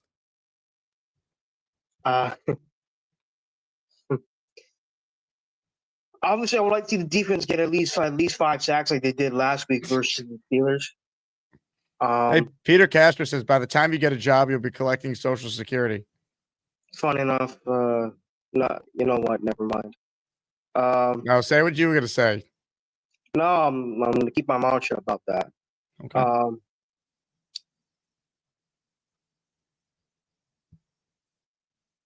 Anything else on your mind? What's on the agenda this evening now that you've already had dinner? I'm going to apply to that Burlington place, one near the shop right where Nick Shine told me. Okay. And then, probably watch the next 2 episodes of season 2 of Peacemaker. I would do that. Peacemaker? Peacemaker, Jake. Beast, you got a TV show you didn't tell us? Do I look like I watch TV enough? I said Peacemaker, Beast. I'm scared to know what you do, Beast. I work very goddamn hard every freaking minute of the day. You were just napping. Does it look like I make a point? No, it No. doesn't. You make no No. point. You were just napping. Absolutely not. Oh, No, you make no point. Let's get going, guys. Peace out. Thanks for the time, Charles. I try. At least I freaking break my back enough. I'm trying to get points out, and I'm working very hard. You were sleeping. Day after day after day. And then you said you were retired, but I don't understand how one can work and also be retired. What you're thinking of doing, why you like to insult people and push people down and kick them around in the nuts? Is that your You intention? called Is into that the your- show. I'm not doing anything. You called All in. right, sure. You were the one who was sleeping. Yeah. Are you I'm working or sleeping? catching up. You try getting up at 4 o'clock in the morning, wondering what are you gonna do? What are you gonna do? Why are you getting up at 4 o'clock in the morning if you're Because I retired? plan ahead I of wonder time. what he's gonna do. You plan Jake. ahead. Get up at 8 a.m. and plan ahead. No, I'm gonna do things my way, the hard way. Yeah, but your hard way is killing you. It's not working. Oh, That's how you sleep at 4:30 in the afternoon. everything counts for a reason. Tom D makes an interesting point, Beast. He says, it Oh, looks like you sit in a cave all day and eat. It's my big old ass. Just because I break my back, work a hard day's work, get a good sweat, put some leads into my life. At least I got something. Like half the bastards out there, I ain't got no nuts to do it. Go 1-on-1, man to man, toes to toes, or even go anywhere to beyond the distance. I don't know what that means. But anyway, how was your nap? Maybe you need to take a walk on the wild side. Once in a while, take a. You need to go ride a crane.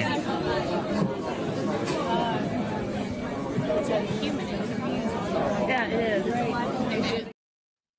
Yeah, you're real funny. Yeah. You think it's some kind You of can't win. bullshit. Nah. I can win more games than what you can't do, Buster.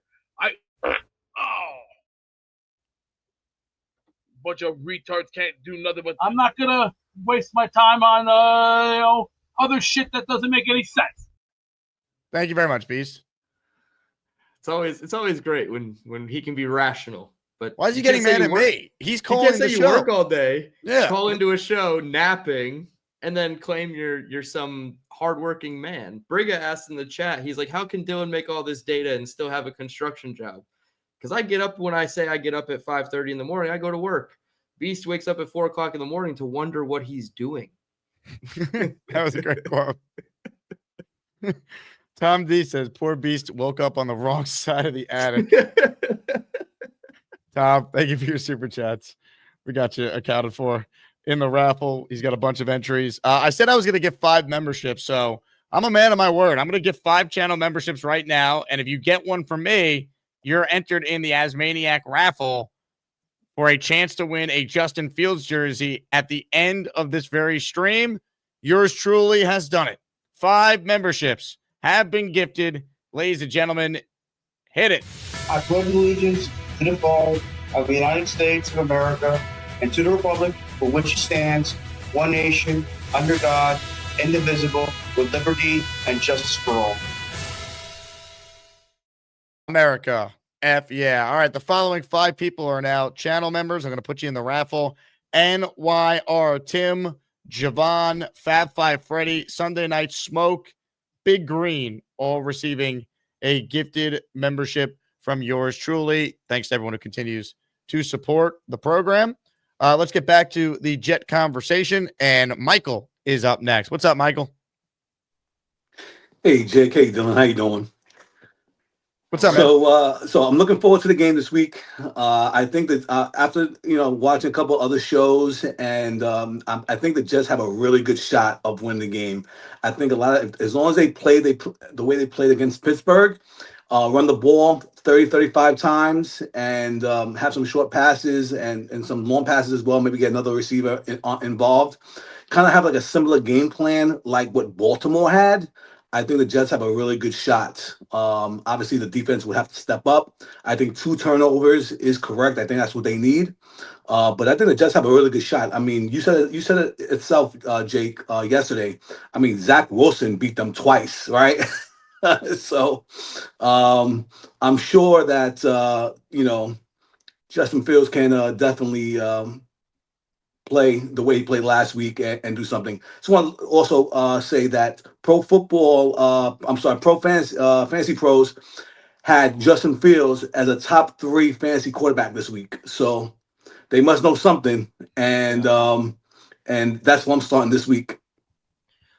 I think when you see what the Ravens were able to do against the Bills, it would definitely make you more optimistic about how the Jets should handle the Bills.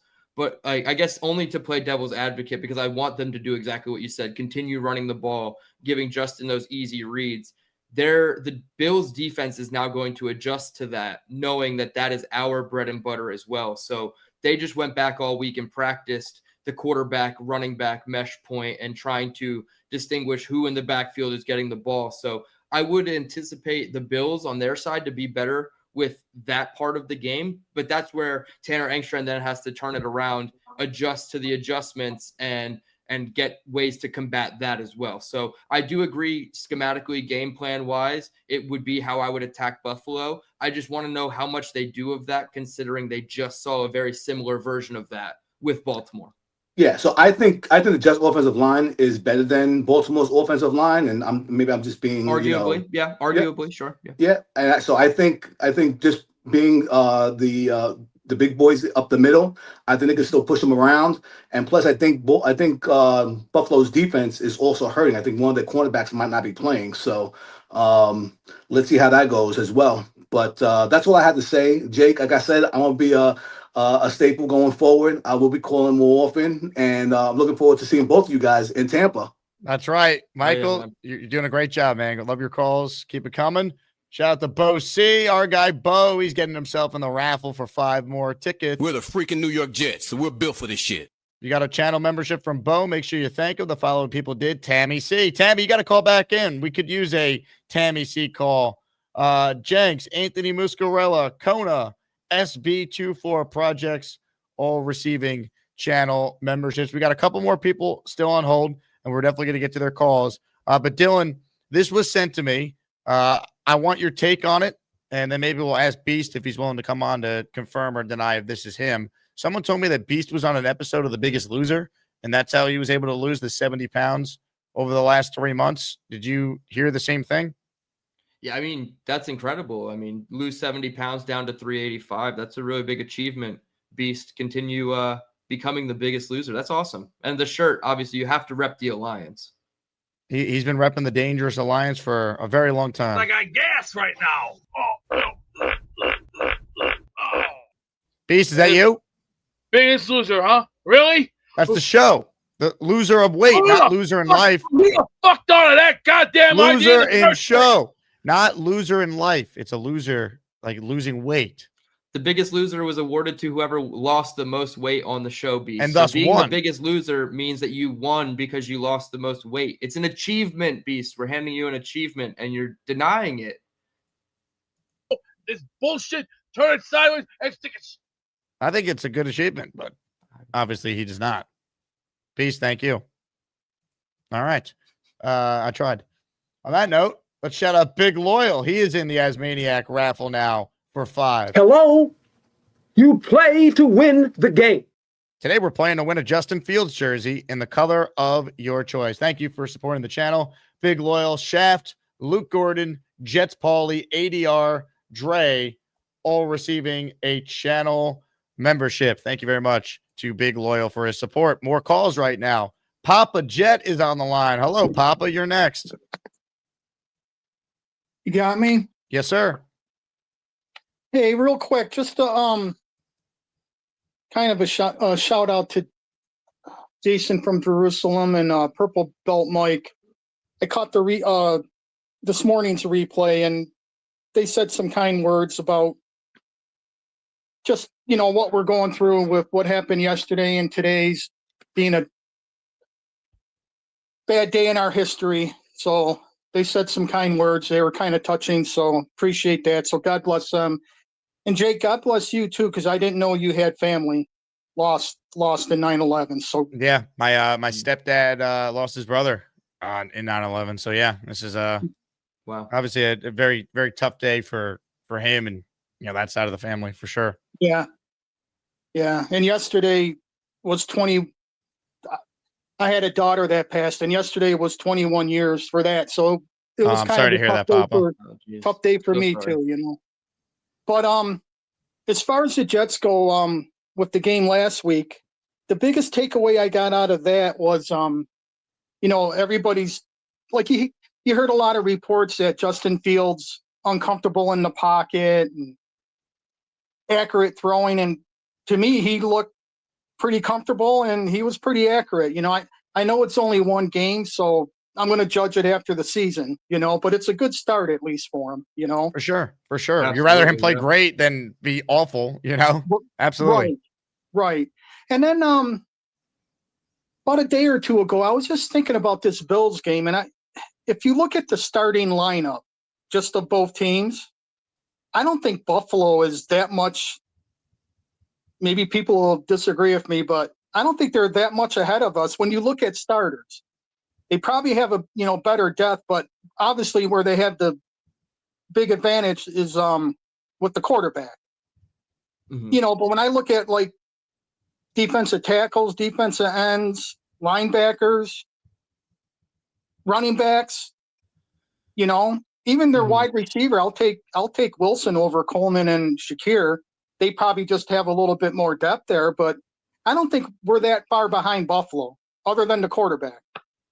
Yeah, no, they're probably closer, especially after the week 1 showing that they had. But yeah, I think the depth is definitely where Buffalo would beat out New York. And then I also think continuity within the coaching and the players. Like these guys have all been in the system for quite a while, and they don't really turn over a ton of new starters year over year. So yeah, maybe our linebackers have younger and a little bit more upside, but Matt Milano is so special for what they do in that defense. And I think it's Tremaine Edmonds is the other linebacker. Like they've just been doing it next to each other for so much longer than, we have across the board. So it maybe the talent disparity or whatever is not as far apart, but I think depth and continuity help the Bills in those finer moments, like when they're down 40-25 in the fourth quarter and little things like that, where the Jets over time will hopefully become that. And so, yeah, the talent is definitely closer than people. Right. I don't think we're that far off. I think we're definitely getting closer to Buffalo than I think we are to whoever that third team is in the AFC East, probably New England at this point. I think Miami looked the worst out of the 4 teams. So Miami has talent still on the roster. It's just, how do they look? And after week 1, I'd say we're closer to number 1 than we are to number 3. Yeah. So Buffalo, they don't scare me. I know, we're the underdog, but they don't scare me. And Jake, I heard you mention that you would never go to a Bills game, and I don't blame you. But if you ever, I don't know who your hockey team is, probably the Islanders or Rangers, right? So Islanders, yep. But if you ever wanted to go to Buffalo to see a hockey game, go, because it's total. The hockey games are so mellow. They're not even like the Bills games. Well, that's because the Sabres have the longest playoff drought tied with the Jets. They've been terrible for so long. My favorite teams are the Jets, the Sabres, and the Pirates. So, oh my God. Yeah. So now what did you do in a prior life to be to go through that kind of pain with your sports team? Well, now you know why my beard's gray, Oh my God. You're a Jet Sabre fan? I mean, literally the 2 teams with the longest playoff droughts in sports. You're a fan of both? Good God. Yeah, I told Boom in the chat yesterday, I said they've been one-upping each other for the last 15 years trying to outdo each other. God, Papa Jet, that's rough. Hey, dude. we're gonna brutal. do it though. Hey, at least I don't know if it's stupidity or dedication, but I'm gonna go dedication. At least I'm dedicated, Yeah. Look, I love it, Papa. Excellent call, and thanks for the kind shout words. out to Mama Jet, because Papa Jet's the most loyal person ever. He ain't ever leaving. If he's not leaving the Bill or the Jets and the Sabres, he's not leaving Mama Jet. So shout out to him. I'm sure a hockey game in Buffalo would be fine in general because it's like one of 82. I went to week 2 in 2016, Jets Bills, and was harassed for 3.5 hours. Like the Bills fans were the biggest a-holes ever. They would not stop and it was enough, man. It was a horrible experience. Like I couldn't even enjoy the game. for all the good that Bills Mafia does in terms of like player donations and charities and things like that, their in-stadium antics seem to be quite the opposite of what they put out publicly about Their their fans fan shoved base. Lamar Like, the other night. and they shoved DeAndre Hopkins. It's like you can't push two players on a play and like expect to be considered a good fan base. Like they're a wild fan base is what I would call them. They jump through tables that are on fire. I mean, of course they're going to act a fool when they're inside that stadium. And I wouldn't imagine a game in Buffalo. That's a tough one. Don't do it, man. Don't do it. John, shout out to you, my man. Always supporting the show. He's in for a big time super chat. $50. That means 10 raffle entries for John. He writes in, I'm hoping to see the Jets run for 150 to 200 yards against the Bills. If they do that, that would be ground and pound with Rex Ryan, like in the old days. Yeah, here we come, baby. Here we come. Here come the Jets, man. We need that ground and pound style. And I do think that they should be able to run the ball because we saw the Ravens do it. And I know Lamar and Derrick Henry are Lamar and Derrick Henry, but Justin Fields and Breece Hall aren't too shabby in that department either. So I do think the Jets will run the ball effectively, and they need to do that to keep Allen on the sideline and give him less possessions to potentially score points. 100%. And that's where Ed Oliver comes into play a lot because they'll really be able to get those A-gap runs and, third and short, fourth and short, like those situations are going to be critical for this team. That was really where I disagreed the most with them from a stylistic or a play calling perspective was those short yardage situations, obviously the 2-point conversion. So if Ed Oliver's not going to be in the middle of that formation, I know they have, what is his name? I know it's Jones. Is it Daquan Jones? I believe it is. He's the other defensive tackle in Buffalo. And they have another guy too, who's very good. So like I said about their depth before with Papa Jet, it's really going to be putting a strain on their depth to hold up in the middle of the A and B gaps. And I feel like we can actually run more there. Whereas last week we were running more to the outside to stay away from TJ Watt and Cam Hayward and things of that nature. So I'm excited. And obviously I never want to root for injuries, but Ed Oliver would clearly help the Jets do this. Like you're saying, John. Australian Jets fan usually is pretty quick with his takes. Hello, AJF. Yeah, I just wanted to say that, I actually I kind of have some faith this week going into the Bills game.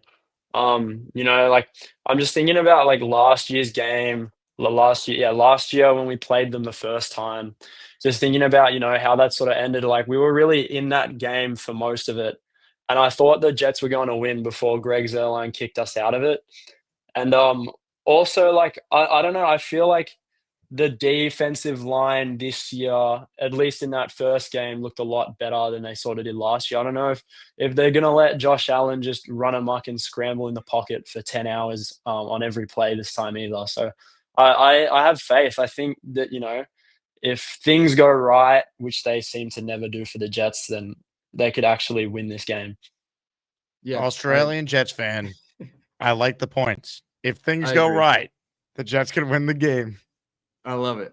And the one thing I will say about containing Josh Allen and run defense and stuff like that, because that's usually how Josh Allen kills us. It's usually, except for I think the last time we played him, he just threw all over the yard on us. But I did notice a lot better, gap control from the defensive linemen, and they were flowing everything east and west. And, Jaylen Warren had to try to bounce things outside a lot. And then your linebackers, your safeties, your corners were able to help on the edges there. Whereas a lot of times we were getting gashed right up the middle because everybody had no gap contained and they were just running through their gaps like Salah wanted them to do. And they were just allowing the rusher to get behind them. And then it's up to the second level defenders to really, take care of it. Whereas this time it's more of a uniform team effort to play everything east and west instead of trying to let them go north and south on you. So I hope that that's what they do with Josh Allen. They contain him because he loves to try to get off the edge. When Michael Clemens crashes down too far on that 3rd and 8. So little things like that, I think stylistically, the front, even if it looks the same pre-snap with the wide 9 and, McDonald and Jermaine out there with Quinnen and Harrison Phillips, you're doing more east to west with the defensive line, which is good. Phantom Green and White entered in the raffle for one by gifting a membership. Spencer Green says, put me in the raffle. Thanks, Jake. Spencer got you down. You always are in a ton of these. And Spencer won a jersey yesterday, won a Brees Hall jersey, which I ordered for him. Big fella with a great take. F. Matt Milano. Yes. Yeah, I forgot about his part of Jets history with the Mike White injury when I said If that Mike about- White's healthy, the playoff drought is not at 14 seasons and counting. No. It probably doesn't last very long, but we would have had that one season. Yep. We would have had like the Daniel Jones accidentally winning 9 games and going to the playoff season. Yeah.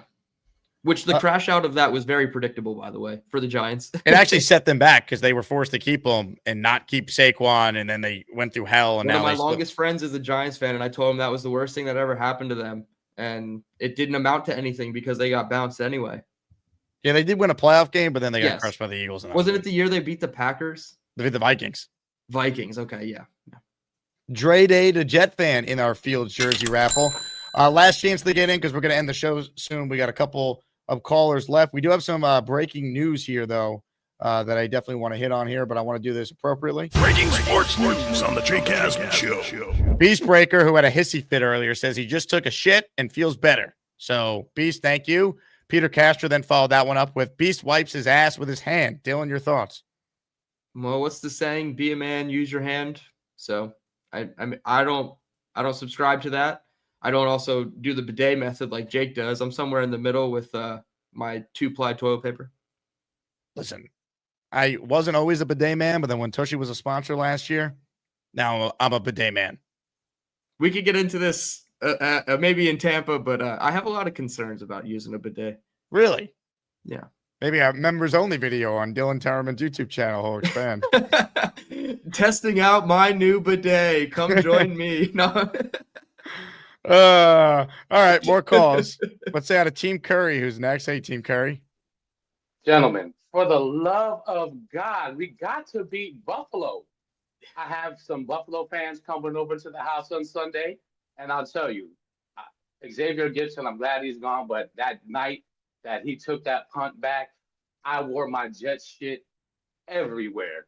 And even to like David T was saying he was in Philadelphia, I wore it. A guy got on the plane wearing his Eagles. He looked at me. I looked at him. I gave him a nod. Gave me a nod. He smiled and put his head down, and I just smirked that entire flight. Entire flight. You were that happy though? I was there, man, and I didn't get to really enjoy it after 10 minutes. They lost Rodgers for the season. Like I knew it was over. Right. But go back and watch my post-game show from that night. It was a funeral, even though they won the game. Oh yeah. But Jake, you already know Buffalo fans ain't shit.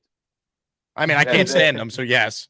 Yeah. They are the worst. Now, Sabres games. Cool. Don't you live in Buffalo, Team Curry? I'm in Buffalo. Oh, That is why we must win this game. I don't Yes. care if You we gotta split axe the to grind. series with them, but we need to win this home game because I got people coming over. They've been talking junk to me all week. They already know who I am. I'm, one of them. This is probably me and Buffalo Jet fan up here as Jet fan. Yeah. So, if there's someone talking about a big man in green, they're probably talking about me. That's awesome. And if anything, we don't win, at least I still got a game to play and get drunk off my ass. So how long you live in Buffalo? Well, the first time I called, I told you I went to University of Buffalo. That's right. I think Zach, he went to your brother went to UB as well. I'm sure I was a few generations, a decade prior to your brother being there. But it's like once I graduated, trying to see the cost of living in New York City, no. I can speak to that. Yep. $1,500 for like a box, where $1,500 gets you like almost a full house. Bro, $1,500 doesn't get you a box. $1,500 doesn't even get you in the door. Well, that's what I'm saying. That's exactly what I'm saying. So when I did the math, I had a kid on the way, and I didn't want to live with my mom. I said, you know what? Cost of living is way cheaper up here, and I've been here I graduated 2003, so basically I've been up here ever since, and I just been repping the Jets all day, every day, as you already know. You got that tattoo, man. Hell yeah. Let me put it into the frame. Wow.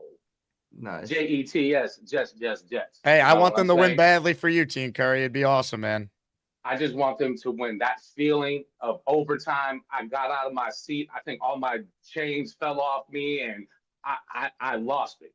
I absolutely lost it, and I want to lose it again, but not the game. I want to lose my mind, watch Fields, Breeze do everything that they do, and all that.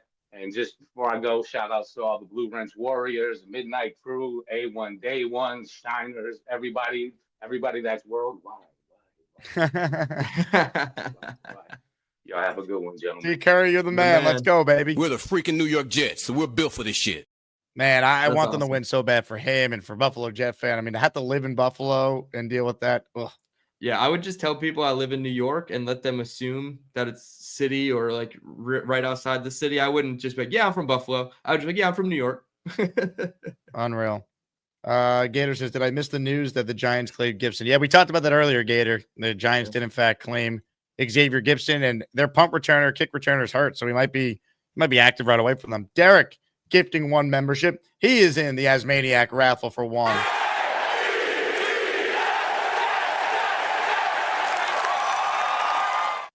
Now, B said that he's calmed down because he relieved himself. I'm going to give him 1 opportunity to prove whether or not that's the case. And if he's not calm, we're going to go to 1 last caller and then wrap this baby up. Hope you enjoy the landing.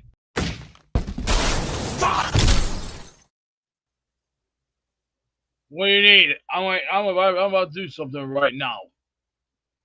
Well, I don't know. You were on hold, and you said that you were calm. So did you not want me to go to your call?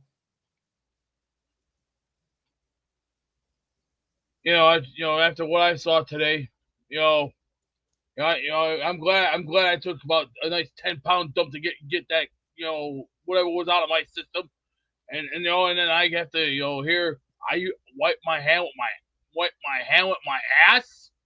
I find that rather goddamn insulting. Well, don't you think it's a little grotesque to announce to everyone that you took a dump and you feel better? Hey, as long as I'm feeling better, as long as I'm walking and I'm still, breathing air, you can bet your sorry ass that I can still walk the distance. I don't know what that means, though. Like, why did you have to announce that you took a poop? Yeah.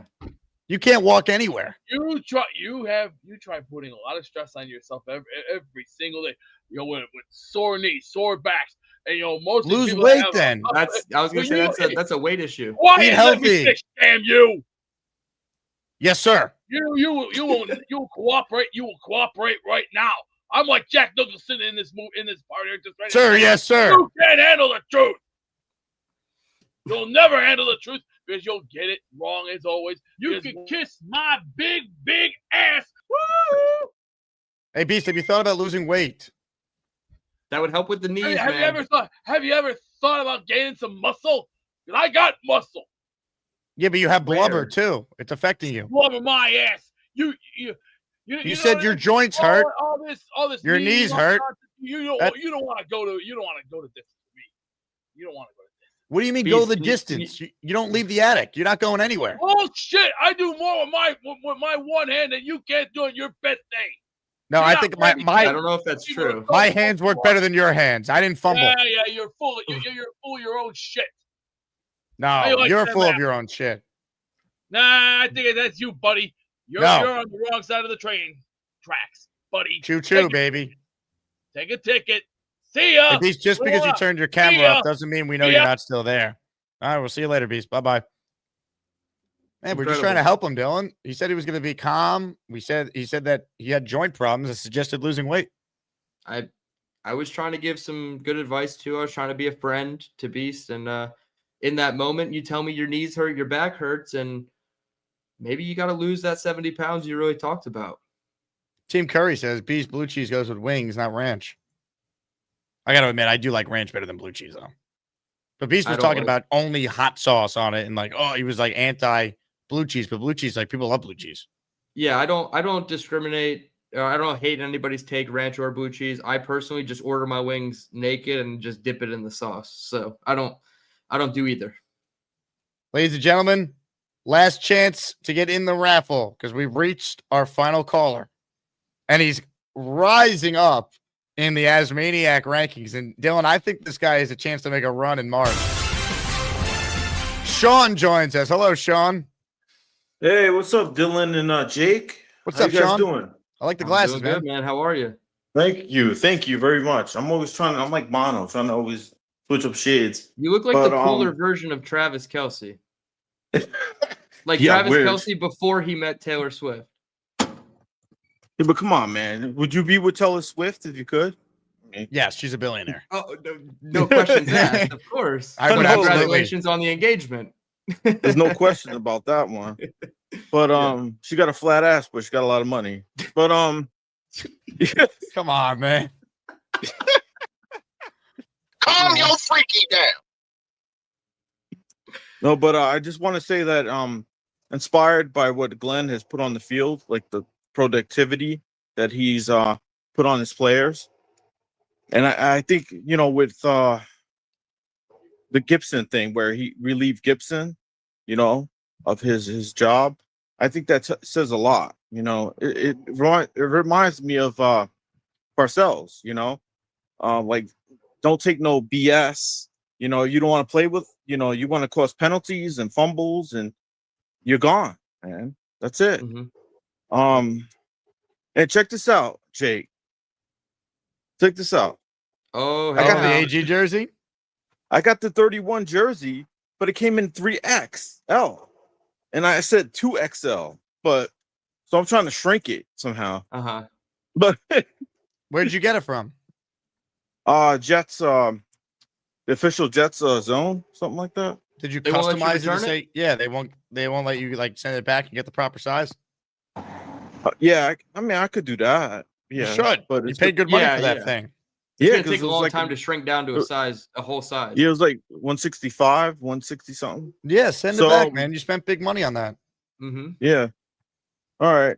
But other than that, I just want to say I appreciate your channel. I love you guys. You're informative. Jake works around the clock. He's like energize the bunny out here. I'm like Taylor Swift, man. I'm always working. Yeah, you must drink a lot of caffeine. But I just want to see the Charlie Kirk, man. I'm trying not to get it political, but the Charlie Kirk thing, Rip, God bless him. It's a messed up situation that's going on right now in this country. But I don't want to get political because we're all about sports. But it's kind of messed up. How many beers you putting down today, Sean? Man, I can't. This is the thing, Jake. Like, I have like an anxiety issue, like social anxiety problems, and it's like I can't like talk to people unless I drink at least a beer. It's kind of like it sucks, but I'm working on it, and appreciate you guys and God bless. So, well, Sean. Love the glasses. Look forward to seeing what glasses you have on next. I'm convinced you must own like 100 pairs. Yeah, I do. I have like 10 pairs. But yeah. Ladies and gentlemen, Sean. We're the freaking New York Jets, so we're built for this shit. He said a lot there. He did. Covered a lot of ground.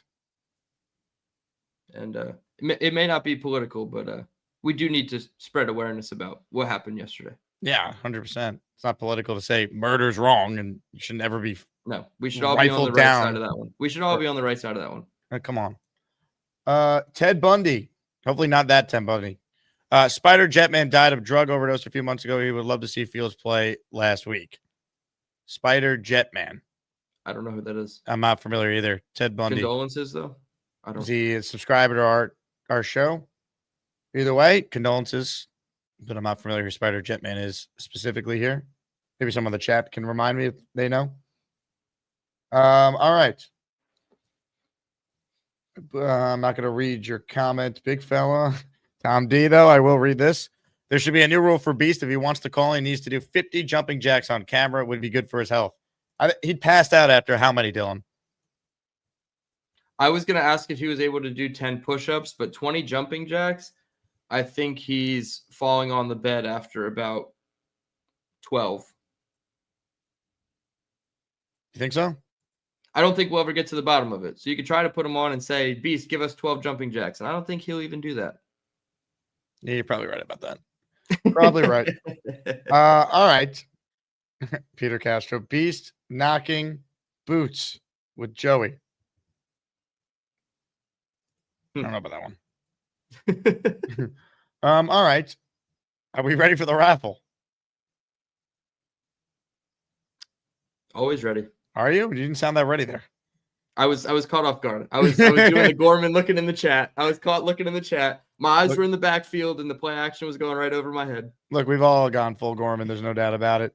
Ladies and gentlemen, before we get to the raffle, what I have right now is a super chat from Dana. It says $50 for 15 push-ups. Peace, throw me in, please. Dana, I'm putting you in for 2. Congratulations. You just made it. Like, literally, you just made it. All right. I have one short thing I want to play. I want to thank the Jets. So a couple weeks back, I emceed the Badlands event that they did in the city. A bunch of great Jet fans were in the house. A bunch of Jets content creators were there. And the Jets sent a camera crew to film some of it. And for those who watch the brand new documentary series the Jets are doing during the regular season, The Runway, they put out the first episode. And within the first 2 minutes of the episode, I'm all over it. So I want to thank the Jets media team for including this in the first episode of their brand new documentary. Sorry. Move your aura. Welcome. We're going to get started shortly to kick off our latest live event.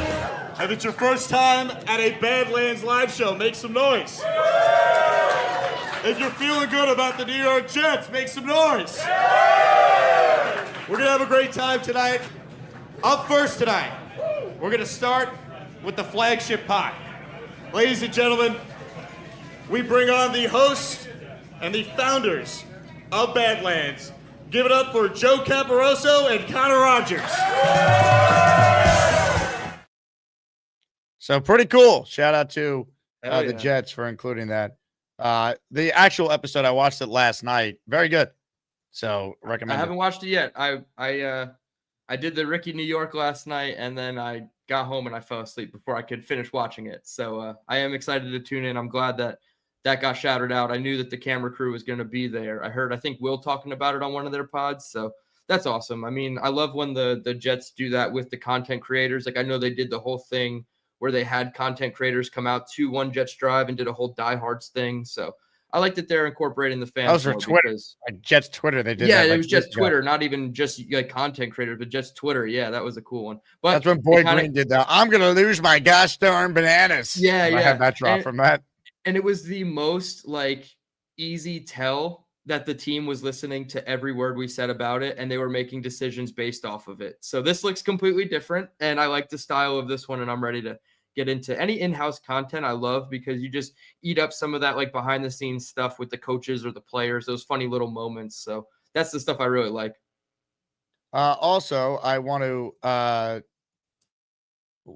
actually, I completely forgot what I was about to say. I have no idea what I was about to say.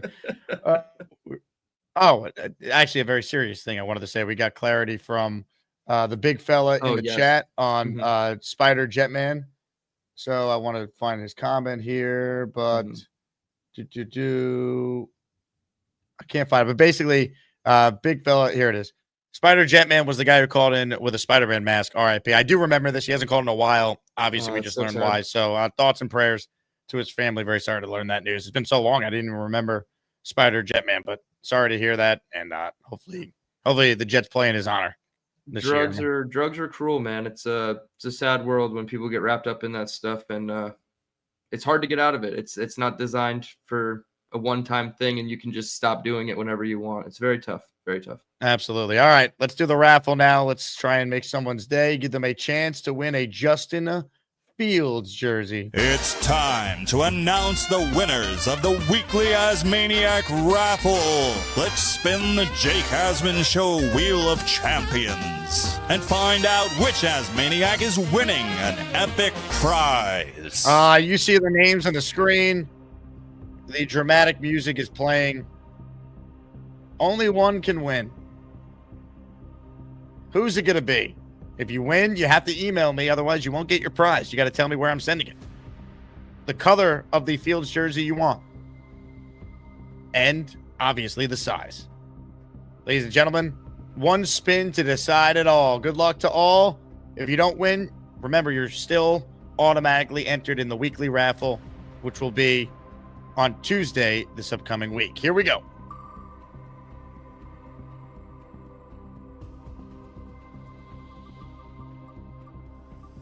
The winner is Tom D.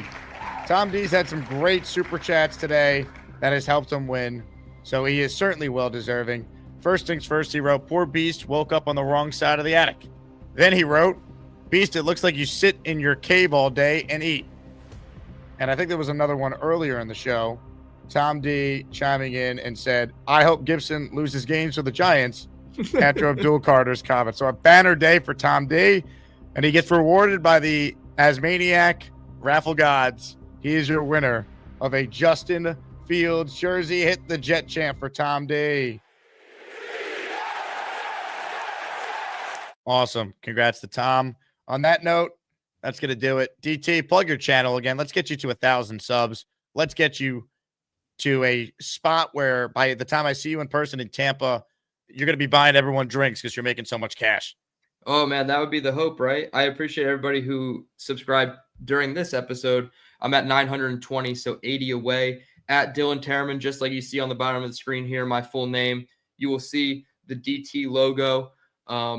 I'm excited, man. I'm going live probably in about half hour, 45 minutes. I'm going to do the free version of the film dive. I have about 5 plays out of the 20 or 21 that I did for members only. So just going to give you a little snippet of what it's like if you do want to subscribe at that $5 level, become a member of the A1 Since Day One community. Really excited. I mean, we finally have games to react to, and now we can start breaking down all this type of stuff, all the nerd analytics and the film and everything. I'm excited. And then hopefully Saturday, probably afternoon, I'm trying to go live with a defensive film guy who's going to break down about 5 plays on the defensive side of the ball as well. His name is Drew. I had him on last week. And what's his last name? Drew Demand to know it. Drew Wasowitz. It's all 22 Drew on Twitter.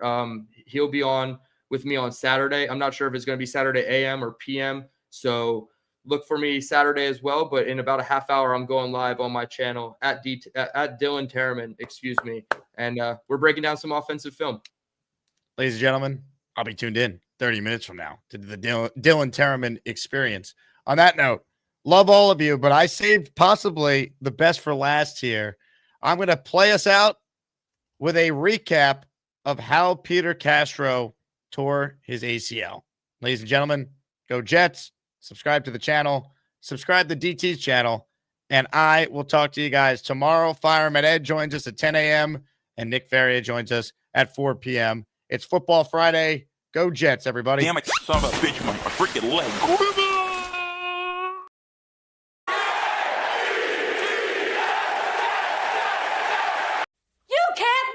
Give me my Lambo keys. Get the hell out of my house. I can't win. You got this $1 million mansion in the Philly suburbs. Get the hell out of my house. Why can't you change your thinking? Everybody else does. I can beat somebody. Look at the car you're driving. Look at the house you're living in. Me, that's me. I did that. My blood, sweat, and tears. Me. Don't do this. Like, you don't get to be down for the victory ride if you're not down for the climb. Like, get the hell out. You married a fighter. I will protect you. Yes, you can. I got you, okay? You build up my spirits when I don't want to go to the gym, when I don't want to work. Why did you marry a fighter? I was paid to fight. You pay me, I will fight you. That's the deal. You don't think I can win? Get the hell out of my house. Like, what are you here for? You can't win. Wow, what a narcissist. You can't win. Bullshit. Hey, here's the deal. Just got no chance unless you click on that like button. And you got to make sure you subscribe to the Jake Asman Show. You don't, you can get the f*** out. Now let's go, Asmaniacs. We're built for this shit.